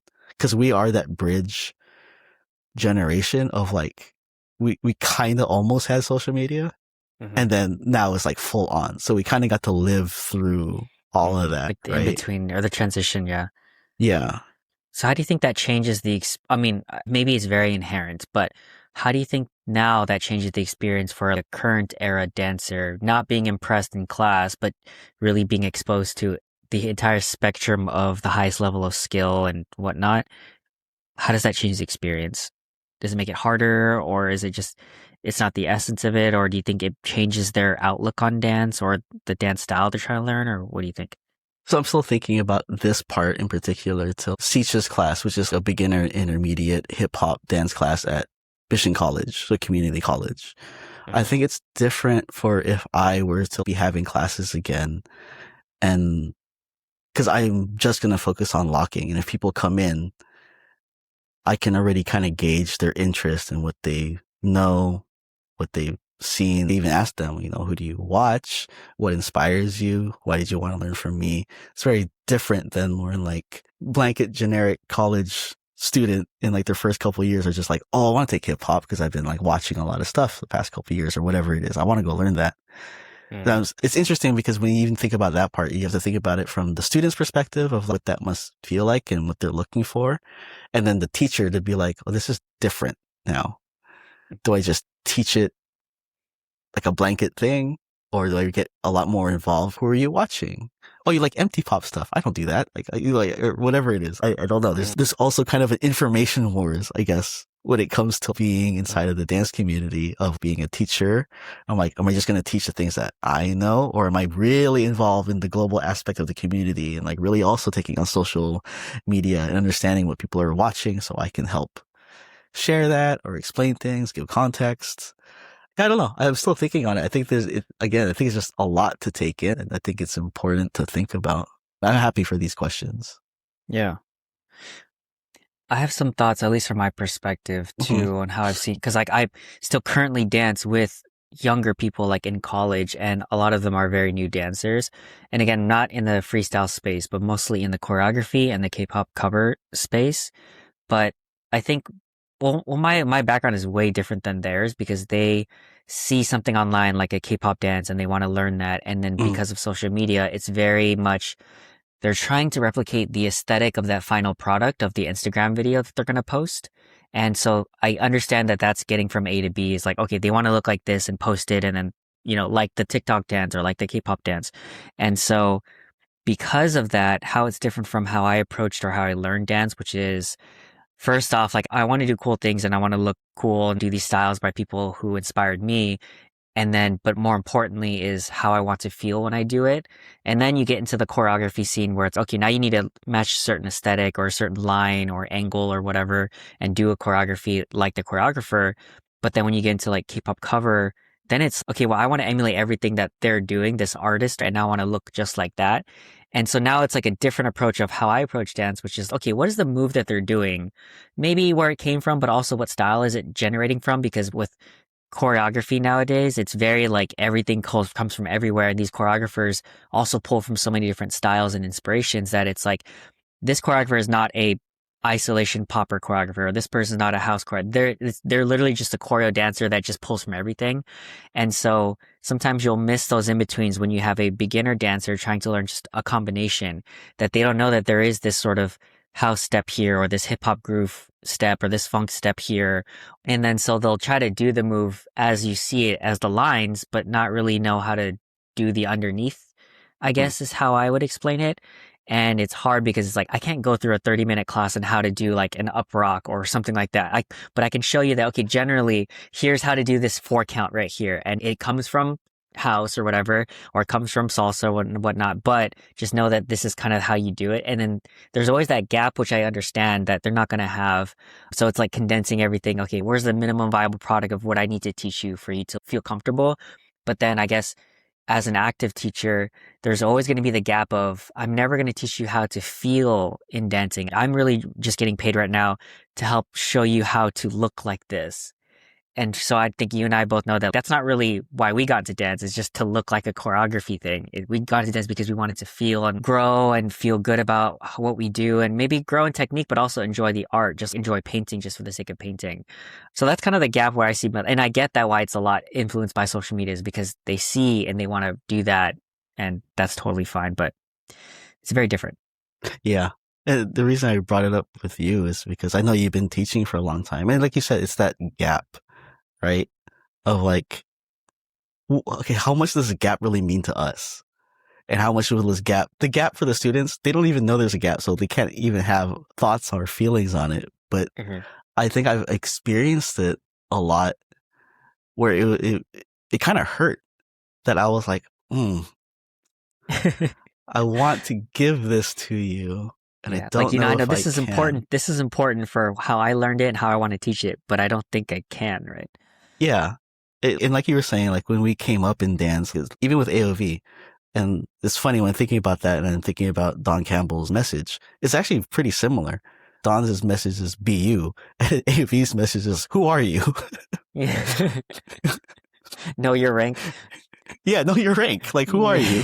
And it's I get that one was a little pushy, but I also Sure. wonder how important that is for us to still consider. Is that something just for our close circles that we're dancing with, or is that something we can help promote inside of dance?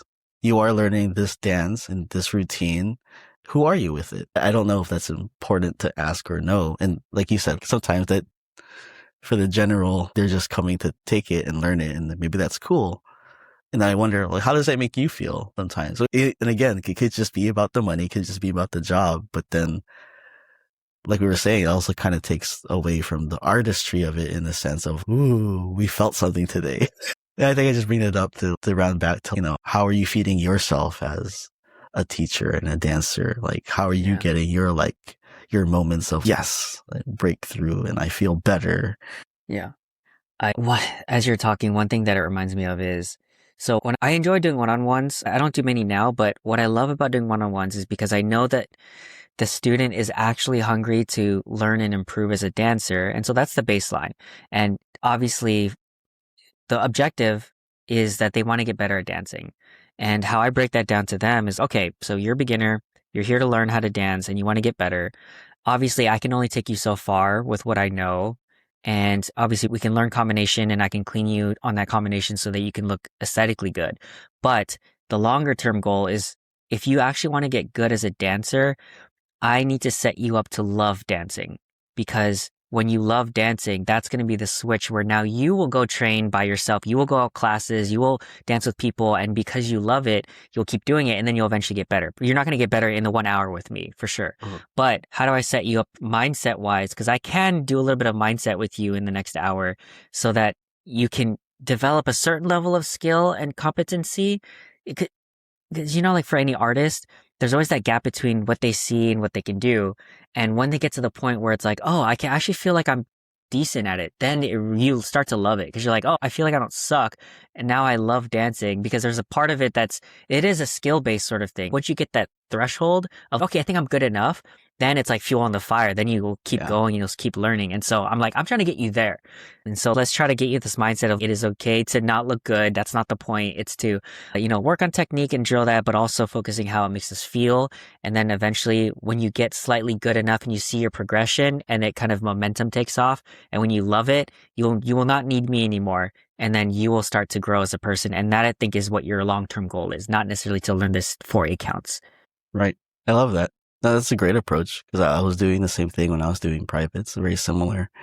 But also the way I think I helped prepare people was to like give them ways to think differently about what's being taught to them.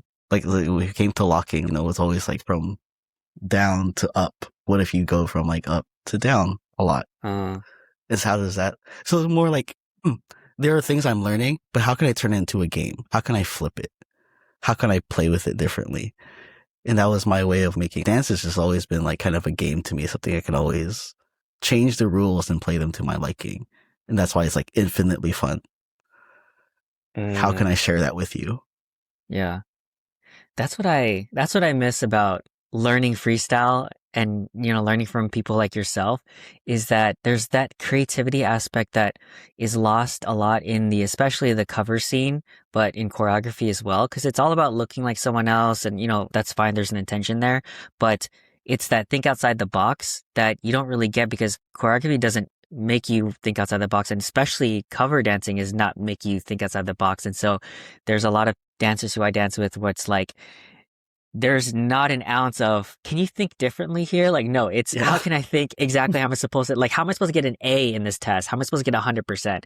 And so now that you're saying that, I'm like, dang, I miss that, man, where there was actual teachers would be like, no, do it wrong, which is kind of, now like, here's a weird tangent. So when I take when we do workshops in my team and they'll teach us the combination and here's the vibe and here's the performance and here's the whatever, I will do the choreography wrong. Once I learn it, I'll do it wrong on purpose and not wrong, but like I'll hit the thing a different way, but I do it because I know I'm intentionally doing it. Like, okay, the combo is to do this move, but I kind of hit it differently. And they're like, wait, what did you just, I'm like, we don't need to do it. Like, what are the stakes? I'm not getting paid to do exactly like you. I'm just taking a workshop. And so it's for me, that's how I find my joy in taking work. I don't like taking workshops at all, like learning choreography. And so when I have to do it, I just fuck around and do it wrong, but I make sure it looks good. I'm like, all right, well, it's going to look clean, but it'll also make you laugh. You're like, what was that? I'm like, I don't know. It's what I wanted to do. Yeah, maybe it's because I'm a freestyler. I don't know. No, I love that. I do think there's a lot of merit in doing things intentionally wrong. That is just how I would teach people too. I'm like, you'll do the lock, now do it incorrectly. And they're like, what does that look like? Like, yeah. You figure it out. That would break so many people's brains that I know of. They'd be like, do it wrong. What does that mean? I'm like, I'm talking to the wrong people, but okay, that's fine. And also, to be fair and frank, if like your K-pop cover people ask me to get an A in that class, this is not happening. Of course, yeah. Yeah. Yep. Okay, so social media then and now, I do want to jump to when you were talking about your podcast and how being public therapy. I really want to know what topics really resonated with people when they approached you and they're like, oh, I really like this. Was there anything comes to mind? There's one in particular that I remember being especially vulnerable and pretty sad. Oh, I think Kai Star, he was my partner in the podcast, but he was talking about how the OGs would say certain things a lot. And I think we know now it could be, what the OGs could say could be pretty dismissive. Like in what way? Like, that's not locking. Oh, okay. Like they would Okay. say stuff like, you know what I mean? So the Okay. OGs, they have their stance on certain things. And let's just say a couple of them were not shy to be vocal about those in very public events and Mm, spaces. mm, And I remember telling Kaistar, or he was explaining those things, and you have to understand from the OG's point of view that, they didn't grow up with certain things. So when they see it like this, they're just going to say it like that. And I remember just being like, but when they did those things, they made my friends quit. They made people I thought were going to be in this locking journey with me forever literally quit that day. They dang. never stopped. They never stepped into that circle like that ever again. Just So from I the had lost discouragement. people. Yeah. Oh, damn. Exactly that. And it felt like it was like worse than discouragement. It was just like shitting on everything that you're about because Oh, you didn't live the life that I live. You don't see it through my lens. So yeah. you're not helping give that lens to people. And then I'm now without this group that I had, so what sucks is that there's a lot of repercussions that they don't even know about through their actions, the consequences. Yeah, it's like the reverse of what we were talking about before, of the positive ripple effects, but now it's the negative ripple effects. Yeah. And that's something that we talked about a lot on our podcast too. It's like the lessons learned from our OGs that we will do better now, because they weren't primed to be teachers. They weren't primed to be mentors. They were just, when they were doing it, they were just kids learning it. They were also kids in and around Hollywood. There's a different way that you had to carry yourself. There are also some of them from the streets, some of them were like gangsters. There's just so much to them, but they weren't primed in the same way that we grew up, like being able to go to certain schools and receive certain things and different opportunities, like being with different types of groups of dancers. That just wasn't a part of what they grew up in. We're the ones now that who have that experience, and now we have to help.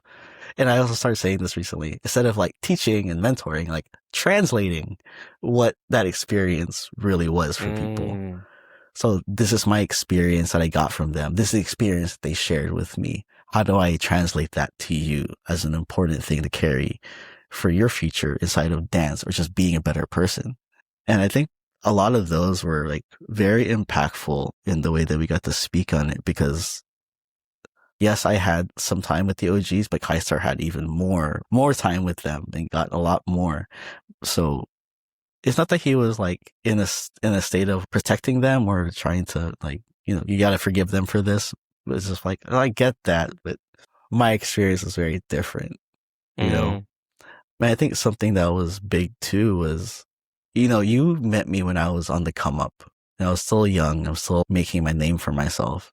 I saw other people in around my age bracket or my generation in different dance styles really blow up, like household names kind of mm, things. And I was like, why isn't that happening for me? I'm kind of having the same course right now, same journey, winning similar things. And something that people, I think, don't really realize being inside of a lot of the dance cultures is something like popping and breaking. They have higher ceilings than locking in mm. terms of success, is I guess was what I want to say. And I was like, I feel like I'm coming up, but I'm hitting a ceiling, and not my ceiling, this dance's ceiling for opportunity. And it was a very hard thing to reconcile and to also speak on, because I'm like, this is also why I would go back to school or I would go back to work. Uh, Where is there to go from here? Is it really just I have to go overseas and that's where the money is? I love the dance that came from America and I love living in America. Why isn't my art form here highly sought after and valued in the same way like popping and hip hop and choreo is? And those parts can be very demoralizing. It's also, when you ask, would I still advise people to like, travel? I'm like, yes, but there's also the part of you're also going to see how green it is on the other side. If you go to mm, Japan, they have locking classes inside their high schools, mm. That's crazy, right? but that checks out. Yeah. Yeah. And like, could you go to any random high school in America now and find one person who knows what locking is? Yeah, that's crazy. So I think it was also a part of it where the listeners got to be like, this is reality. This is a reality I've come to.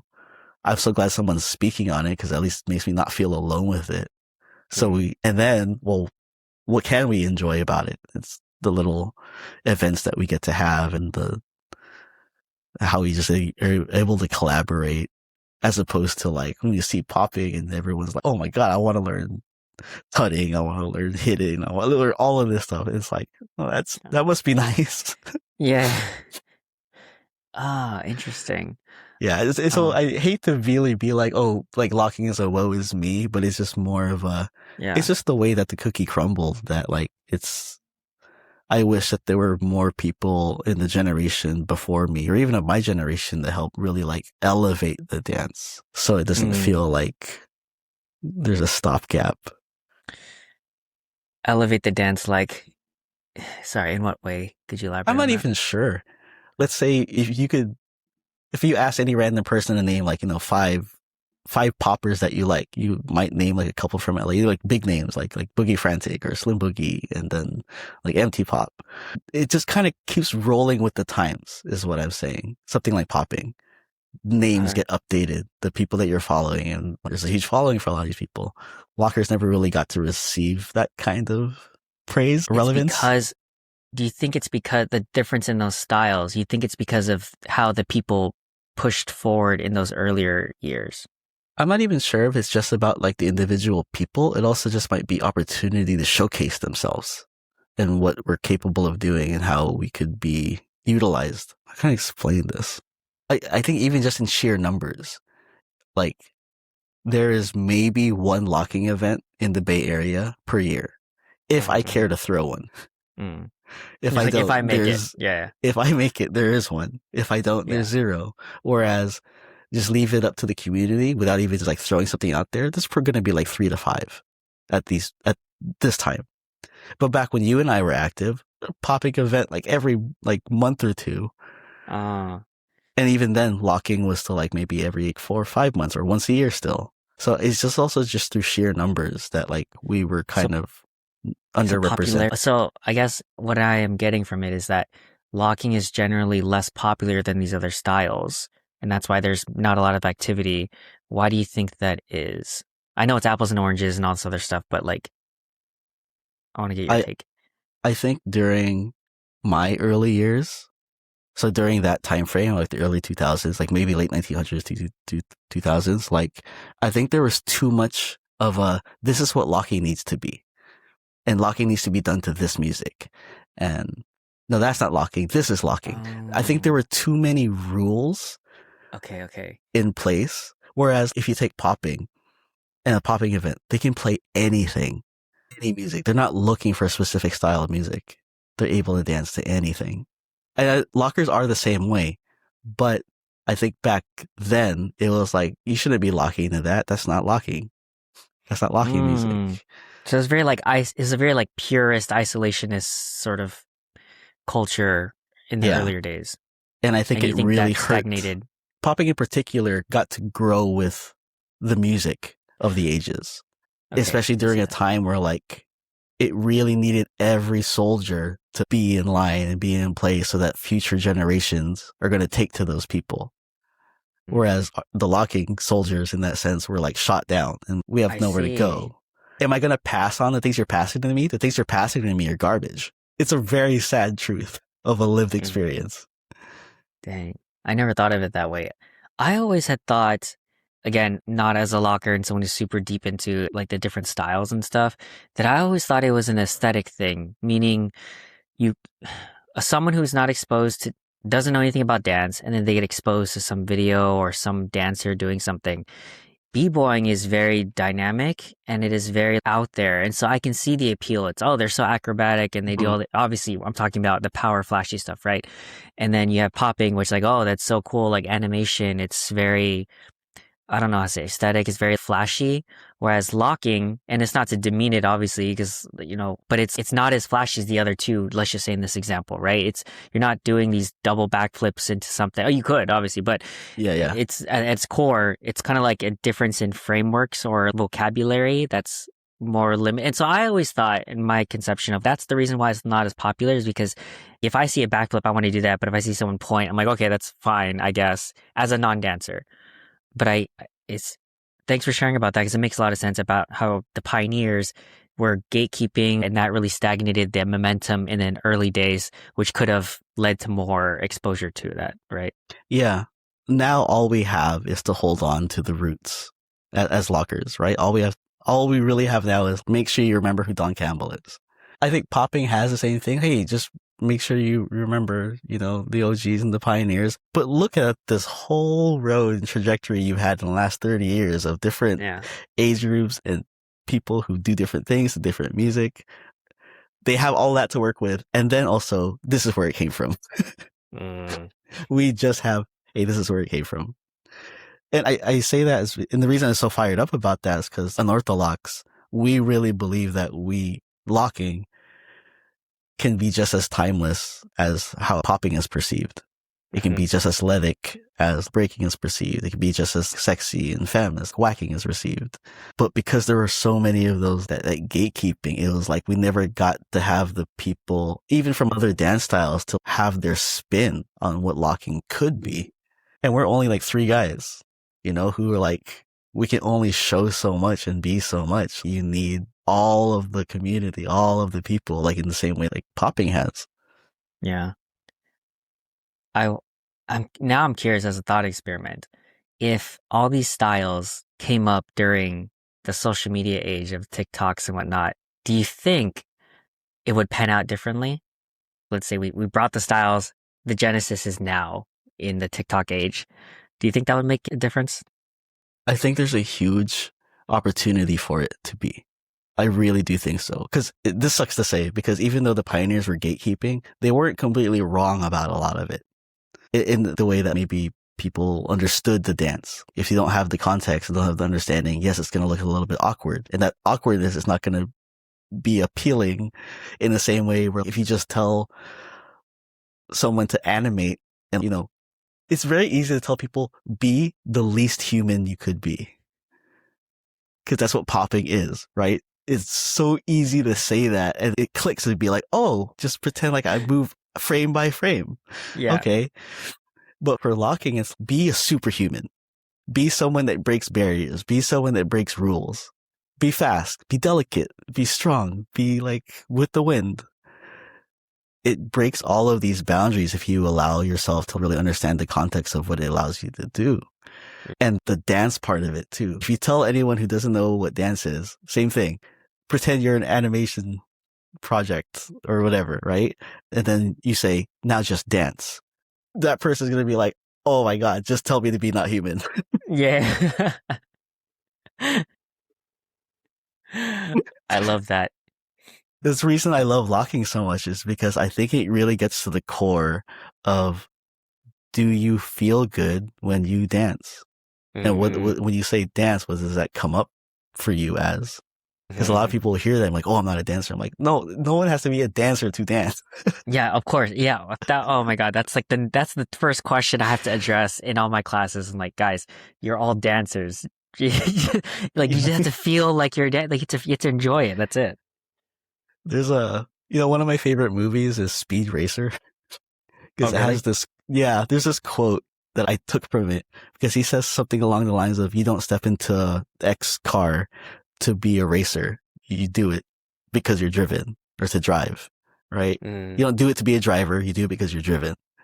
And I was like, I don't step on a dance floor to be a dancer. I step on a dance floor to dance. And that was really good for me for a long time. But the problem was I never used the word artist for myself. Oh, I see. Yeah. Yeah. But that was helpful for me to be like, I'm going to break what I think people think about or feel when they hear the word dance. Because it makes it feel like, oh, I have to learn something or I had to grow up with it. I'm like, no, I didn't really do that. I just had to learn to love myself or learn to love music, learn the way that I love music. And that made me move. The end. Right? And then next chapters, but that's like the book. Yeah. It's so simple, right? Like people make it overcomplicated. So I don't know if that part of the social media Yeah. I do have high hopes for it, but I think it really requires a delicate touch of balancing the feel of it through a video and Mm. also the dynamics of it. Yeah, that's very true. One thing that you were saying, or as you're talking, like especially with popping or animation. So when we're learning choreography, and one of my, I don't want to say pet peeves, but something that kind of bothers me, but now I joke about it, is people will say, okay, when you do this pose, you're at a natural angle. I'm like, what the fuck does natural mean? My natural is I'm tutting, I'm right angles. That's me natural. So I don't know what your natural is. So stop using the word natural. I do popping. So my natural is very weird. Trust. So yeah, I totally resonate with that. That's really good. That's something I also thought about. Or I was doing it for a little bit, but like, Yeah. yes, catering to teachers in the way like, how do you feed yourself? But also like, how are you teaching? What words are you using? Are you using Mm. words like, oh, it's a natural movement? That's a dangerous thing. That doesn't resonate with anybody because I think a lot of people come into dance classes because they want to learn what natural means. As a dancer, it's not, it doesn't, that really doesn't Yeah. click. It doesn't mean it. Natural does not mean anything. Like it's a very relative word. So yeah, precision of language is important, I feel like.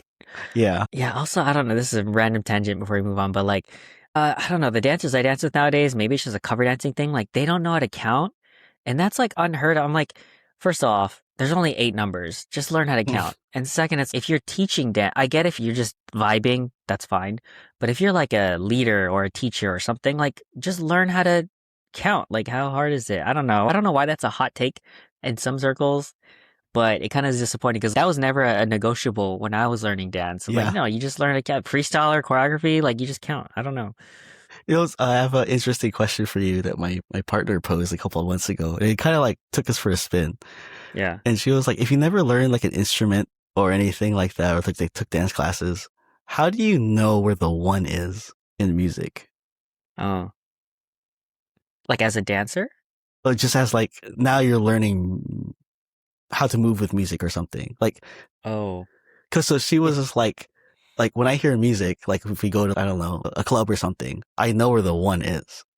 I know where the eight mm, is. But when she was asking, like, where is the one? Like, I know where the one is. How did people know where that is? Obviously, we know sheet music, and then we know how to do counts. But like, oh, so like how do we identify where that 8 count starts? yeah, Like where the loop begins? yeah, That's a good question. That almost feels philosophical because I feel like I've thought yeah. about this too. How do I Because know where again, the like, one is? yeah, we know it. We know it. Like, Yeah, yeah, just yeah. throw us into anything. I'm like, oh, I know where like I start if I wanted to, One, right? Yeah, two, three. Yeah, yeah, yeah, okay. exactly. Yeah. But how did we get here? You know what? That's a great question. I do not know. I want to say it's just from the universe. The universe tells us where the one is. Yeah, But see, if you don't know how to count, then how do you know where well, maybe you don't care where the one is. exactly. You just do sounds. Huh. Yeah, yeah. Fuck, I don't know, So man. like let's say someone comes into your class and they're gonna learn just the choreo for the chorus. Yeah. They don't really need to know where the one is. They just need to know where the chorus starts. Right. Maybe that's how it starts. Of like someone counts them in and are like, oh, that makes sense. One. Right, but then what if you before the chorus, after the chorus, you're screwed because the chorus didn't start yet. So then where's the Yeah, one? I don't know. Oh. This was a Is it hard an one actual because question? Actual question? Maybe I need to pose this to all the dancers I interview from now on. I'm like, okay, where's the one? How do you know where the yeah, one is? Ah, crap. Okay, I'll add that to yeah, my because rapid fire. like I couldn't ever identify how I learned this. Yeah, that's true. That's true. I It's don't. so ingrained in us now, and no one Yeah, had to like teach us. But I have been to classes, like yeah. Seach's hip hop class, which I still stop in now and then. There are really people who can't count, don't know how to count. They don't, and also don't know how to step on beat. It's very like, whoa, what's happening here? Mm-mm. So something that comes so again naturally to us. Yeah. Oh, How, it's natural, guys. Count to one. yeah, What? What is that? Just one and then 8. What's natural? I don't know, man. We're using the word natural now, and no one knows what it means. yeah. Is this just like just dancer or musically coded that we get this, or I don't know. Yeah. Okay, I'll get back to you on that in like 20 years, maybe when I the meaning of life and also how do we find one. All right, we're at 2 hours and 21 minutes. We had a few other questions, but I wanted to kind of, unless you had any other thoughts you wanted to touch on, I would like to go to rapid fire if you're cool with it. Yeah, you just go in the rapid fire. Okay, cool. Yeah, I don't want to, if you had something burning you wanted to ask, I'll ask them quickly, but you can take as long as you need. You don't need to be fast or anything. But billboard question, if you could put up a sign for millions of people to see, what would it say?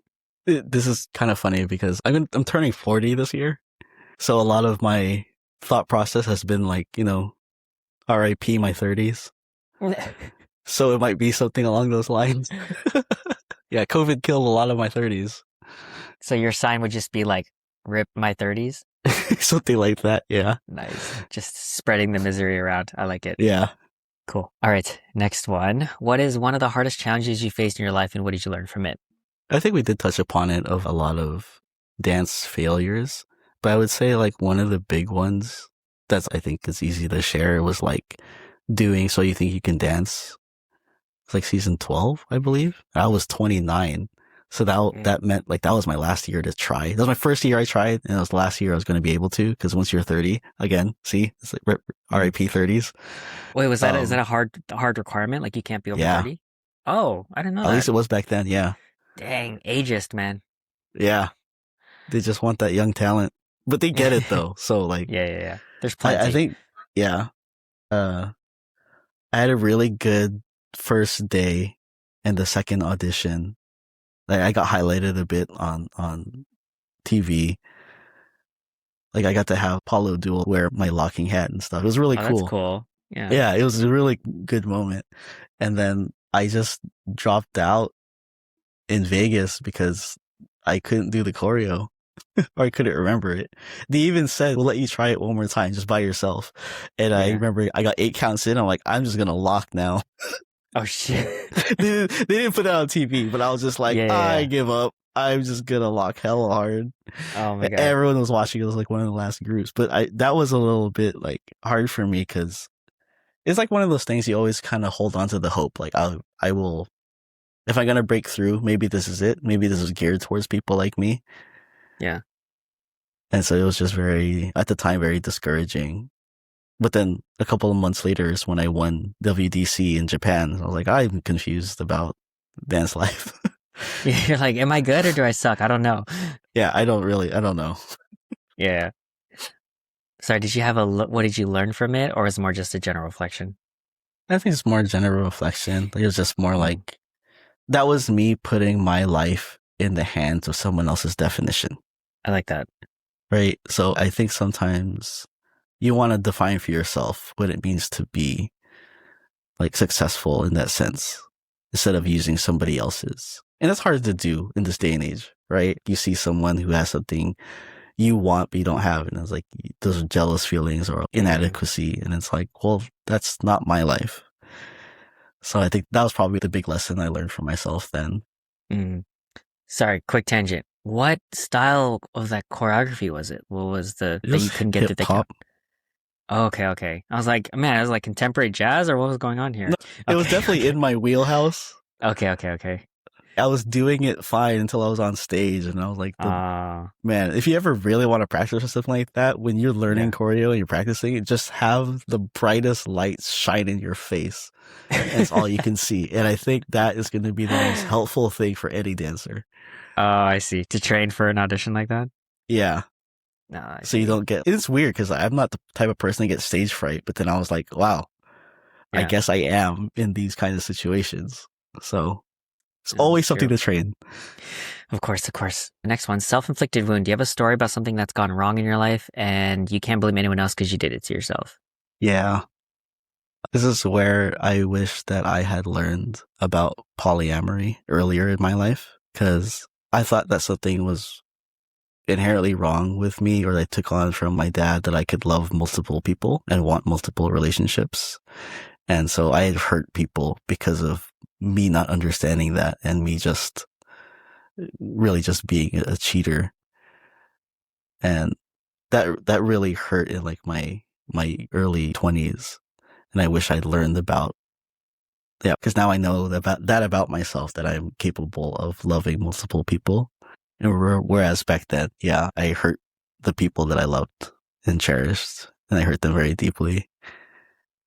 And I know that I did that to myself and then to them. Okay. It's because you didn't know of it as a concept and you didn't have the self-awareness that if you did, you feel like you wouldn't have hurt people.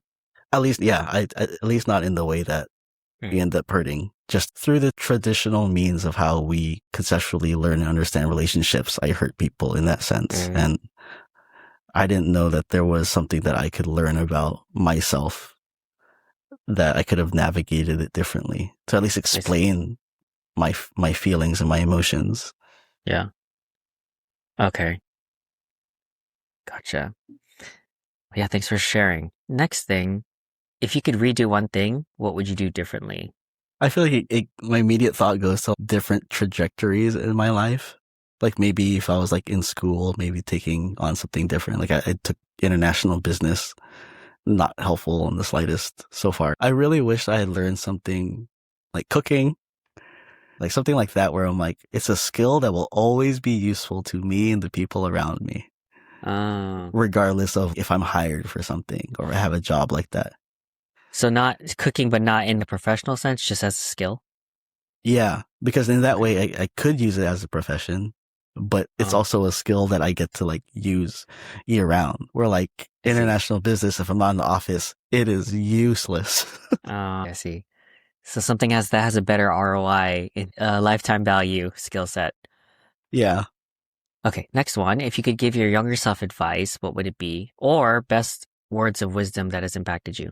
I think I would really tell myself that it is okay to be vulnerable and to be open and really let people know how you're feeling. I got to mask a lot of it through dance. And even when I got close to people to let them know, I wasn't sure if that was okay for a long time. And I think I would just let my younger self know, just be open and honest. There's nothing you need to hold back about how you're feeling, and that people actually care how you're feeling. They want to know. They don't want to just hear, I'm doing all right. Yeah. I love that.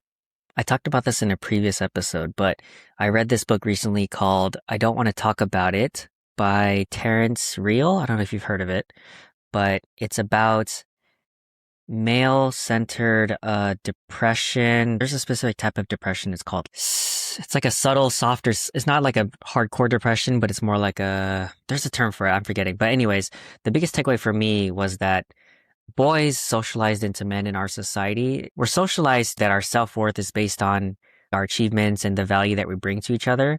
And because, like you're saying, we're not really encouraged to share our feelings because that vulnerability is discouraged. And then what do we do? Because our self-worth is in our achievements and what we provide for other people, rather than being connected or having that community or being able to be vulnerable. Because if we're vulnerable, we're seen as weaker.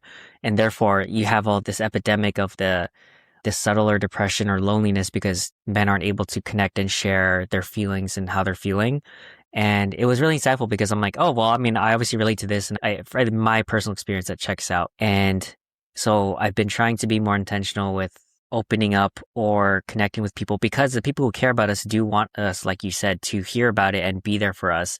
But when we grow up, it's not really part of the culture of men doing that or boys doing that. It's, you're not weak. You don't share emotions or feelings. You just man up and just do the thing. It's okay. Well, obviously that's going to lead to a lot of toxic behaviors in the future, like toxic masculinity, but that's probably just covering up all the things that we're not able to release in a healthy way, right? Yeah. And on the other side of that too, of being the person listening, I had to learn that sometimes I would just end up wanting to be the fixer of the issue. You know what I mean? And that's because, again, like you said, we don't have enough practice just being like open about it, where you might realize if you're in that position more, I just want you to hear about it. Yeah. I just need to get it off my chest and share it instead of finding a solution. And yeah, so there's a lot of lessons to learn being in that seat. And again, that's why I wish for AOV, I wish we had done more of that instead of just, how are we going to get these guys next time? Yeah, for sure. I totally agree. In the last few years, what new belief, behavior, or habit has improved your life? It'd probably have to be like my therapy. I not missed a session in 5 years. It's been that important to me. And it's also not just my individual one. I also do couples one with my partner, just because we find it very helpful and healthy for us.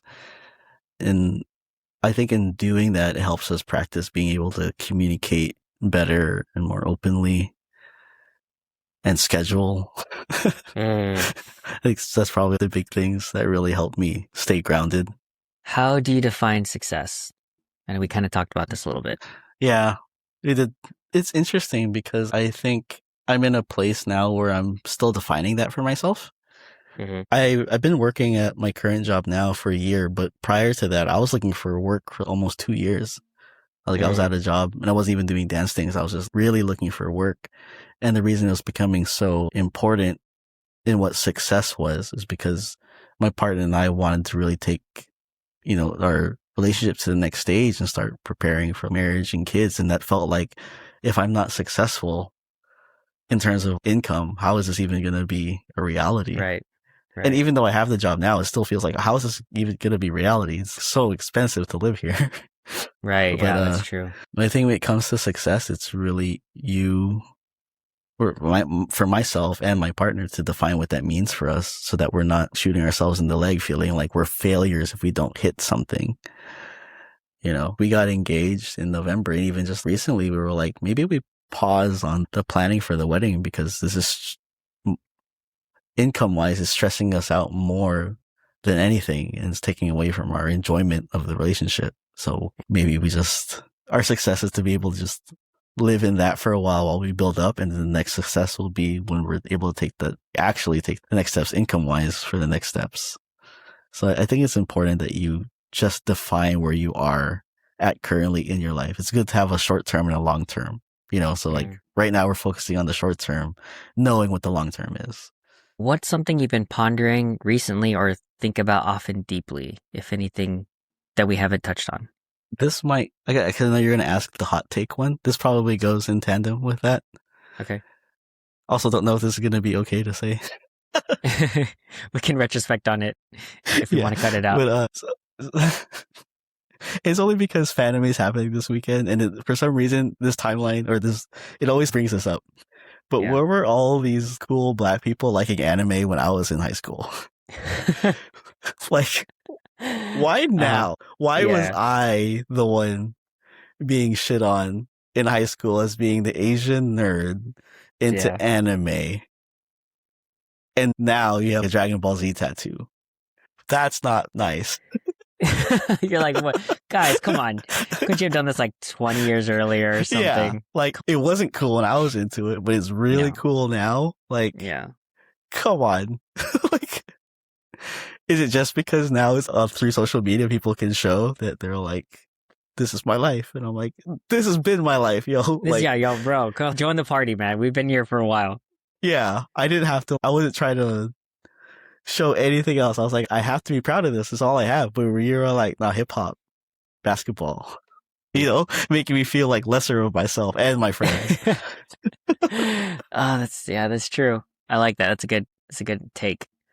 I feel like, so on social media, there are all these really big influencers, celebrity people who are like really notably big into anime. And just based on the timeline, I know you guys were into anime when we were into it in high school. It's just now you're out because you're famous. And so I'm like, you like Dragon Ball, but we like Dragon Ball. And maybe now that those people are now out and other people are, oh, we also liked it. I'm like, okay, well, thanks guys. We were so alone when we were growing up or whatever. It's that feeling. I know it's a little bit more like sure. Like a little petty or whatever. It. Yeah. But yeah, it just really feels like I had to live that life. Like, why couldn't it be cool back then? But I also wonder if it's still how that is now in like high school.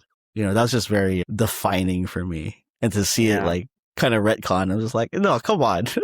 Yeah. No, yeah, that's a great way to put it. I feel the same way about K-pop. When I was really big into K-pop in college and a little before, now it's like super mainstream. I'm like, okay, first of all, when I did K-pop dancing, y'all were like, oh, what is this? Okay. And even the Koreans were like, we don't listen to K-pop. And like, now you like, that's your identity.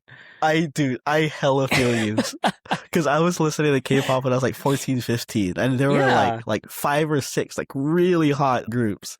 And then I stopped and all of a sudden it came back in the masses and I was like, nah. Yeah. No, that was my thing. Cause yeah, same. Like when I was like, I guess in your high school days, and then like I would listen to my sister was also like we listened to like Rain, Boa, Mm-hmm. TVXQ, like back then, right? Yeah, When they were Shinhwa, just coming out. HOT. Shinhwa, Yeah. HOT, exactly. And then, then it kind of had this golden era in that sort of 2008 to 2015-ish sort of Mm-hmm. range. And then now it's like BTS and all this other stuff. But yeah, if it always felt like it was also just very weird that I'm like, I would meet most of my friends in college were Korean, and I'm like, why do none of you guys like K-pop? This is kind of weird. Like, why is our K-pop club all non-Koreans and all the Koreans are like, no, Oh we're too man. cool for that. I'm like, guys, this is your culture. I'm not being racist. This is literally your culture. No, thank you. I say the same thing. I'm like, I'm not being racist. I really just like, I want to understand. And this is your place. I'm the visitor. Exactly. Oh man, that's funny. Yeah, thank you for that. That'll be immortalized. I hope you're okay with keeping that because I'm fine with keeping it. Okay, if you're fine, I'm fine. If you're not, then just let me know before it goes live. But yeah, I No, think it's we're fine. good. Okay, cool. Okay, let's see. I think only a couple more left. What is one of the best or most worthwhile investments you've ever made in either time, money, energy, or etc.? We did touch upon it, but I really do think it was putting a lot of my funds and time into traveling. However much I spent, like I could have spent more and it still would have been worth it. And not to say that like I didn't like where I was in my home, but I just got so much perspective and connections through traveling. And again, like I think because like us as dancers, and if you're learning some sort of art form, I think it just befits you to go see other cultures that are in the same atmosphere as you and see how their culture goes about it and how it affects you. Yeah, the world's too big sometimes, you Yeah, know? I like it. I mean, I'm a big proponent of that. Traveling just as the ROI of getting a perspective change, of like, being exposed to different people and different cultures, that's something that really does elevate your life a lot. And you wouldn't think it does just because you go somewhere else, but it really does. So I appreciate that. Yeah. Okay, maybe this last one. Any favorite books, movies, videos, articles, media that you share or recommend the most? This is kind of interesting because I think recently a friend had asked, like, if someone were to play like 5 different video games to get to know you, what would those Mm, be? Right. And I think I have had mine. Yeah. It'd be like Chrono Trigger, Mario RPG. These are all like Super Nintendo games. mm. Earthbound. I'll just go with those three. Like Okay, Earthbound, Chrono yeah. Trigger, and like FF. Super Mario I, RPG. And I think that's just because there's like the subreddit now, like main character syndrome and whatever, or I'm mm, the main character. I think those gave me like a healthy version of that. Of I am going to be a centerpiece to save the world, but I'm not doing it for like the glory. I'm doing it because maybe that's what I meant to do. mm, I don't know. I like even my name came from Earthbound, but it's not in the game. yeah. It kind of spawned from that. Yeah, I'd probably stick with those. Mhm. Nice. I like that. That was interesting rec. I haven't gotten that before. Like video games as, to get to know you. Yeah, I think Oh, they're very defining.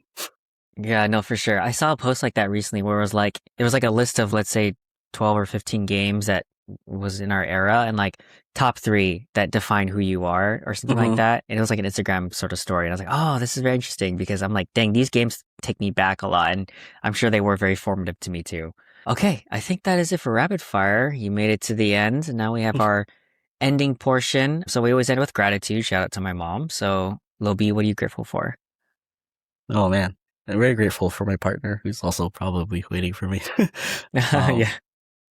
my mom too, and to my dance communities, like my circles. Recently, actually, DS players, we were like doing a performance next weekend, so we've been like Oh, practicing wow. and training for 2 months or something. Dang.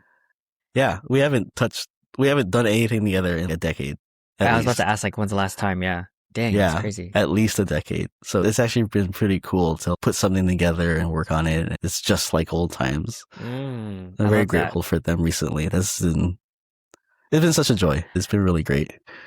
Do you have any final ask from the audience or any final takeaways you'd like them to have from this conversation? I feel like recently I've been such a advocator for people to get into the arts, and no matter what that means to you, Mm, right? It could be making music or DJing, or I got into gloving recently the last couple of years. It could be dance, it could be like drawing. I think there's anything that lets you express yourself without words. Something this is something I wanted to touch upon too from like my 2010s time, like during the After the Way Live stuff, was I kept asking myself for a long time, what would life be like if we didn't have language? If we didn't have words? Because I was trying to stop my brain from activating when I was dancing. So I would tell myself, I would scratch myself here so I could turn off my brain and just feel. Mm. And when I was able to do that, that's when I felt like I was able to actually understand what prayer meant. Because like when I was a kid, prayer was like praying to God was the same thing as praying to Santa Claus. Mm.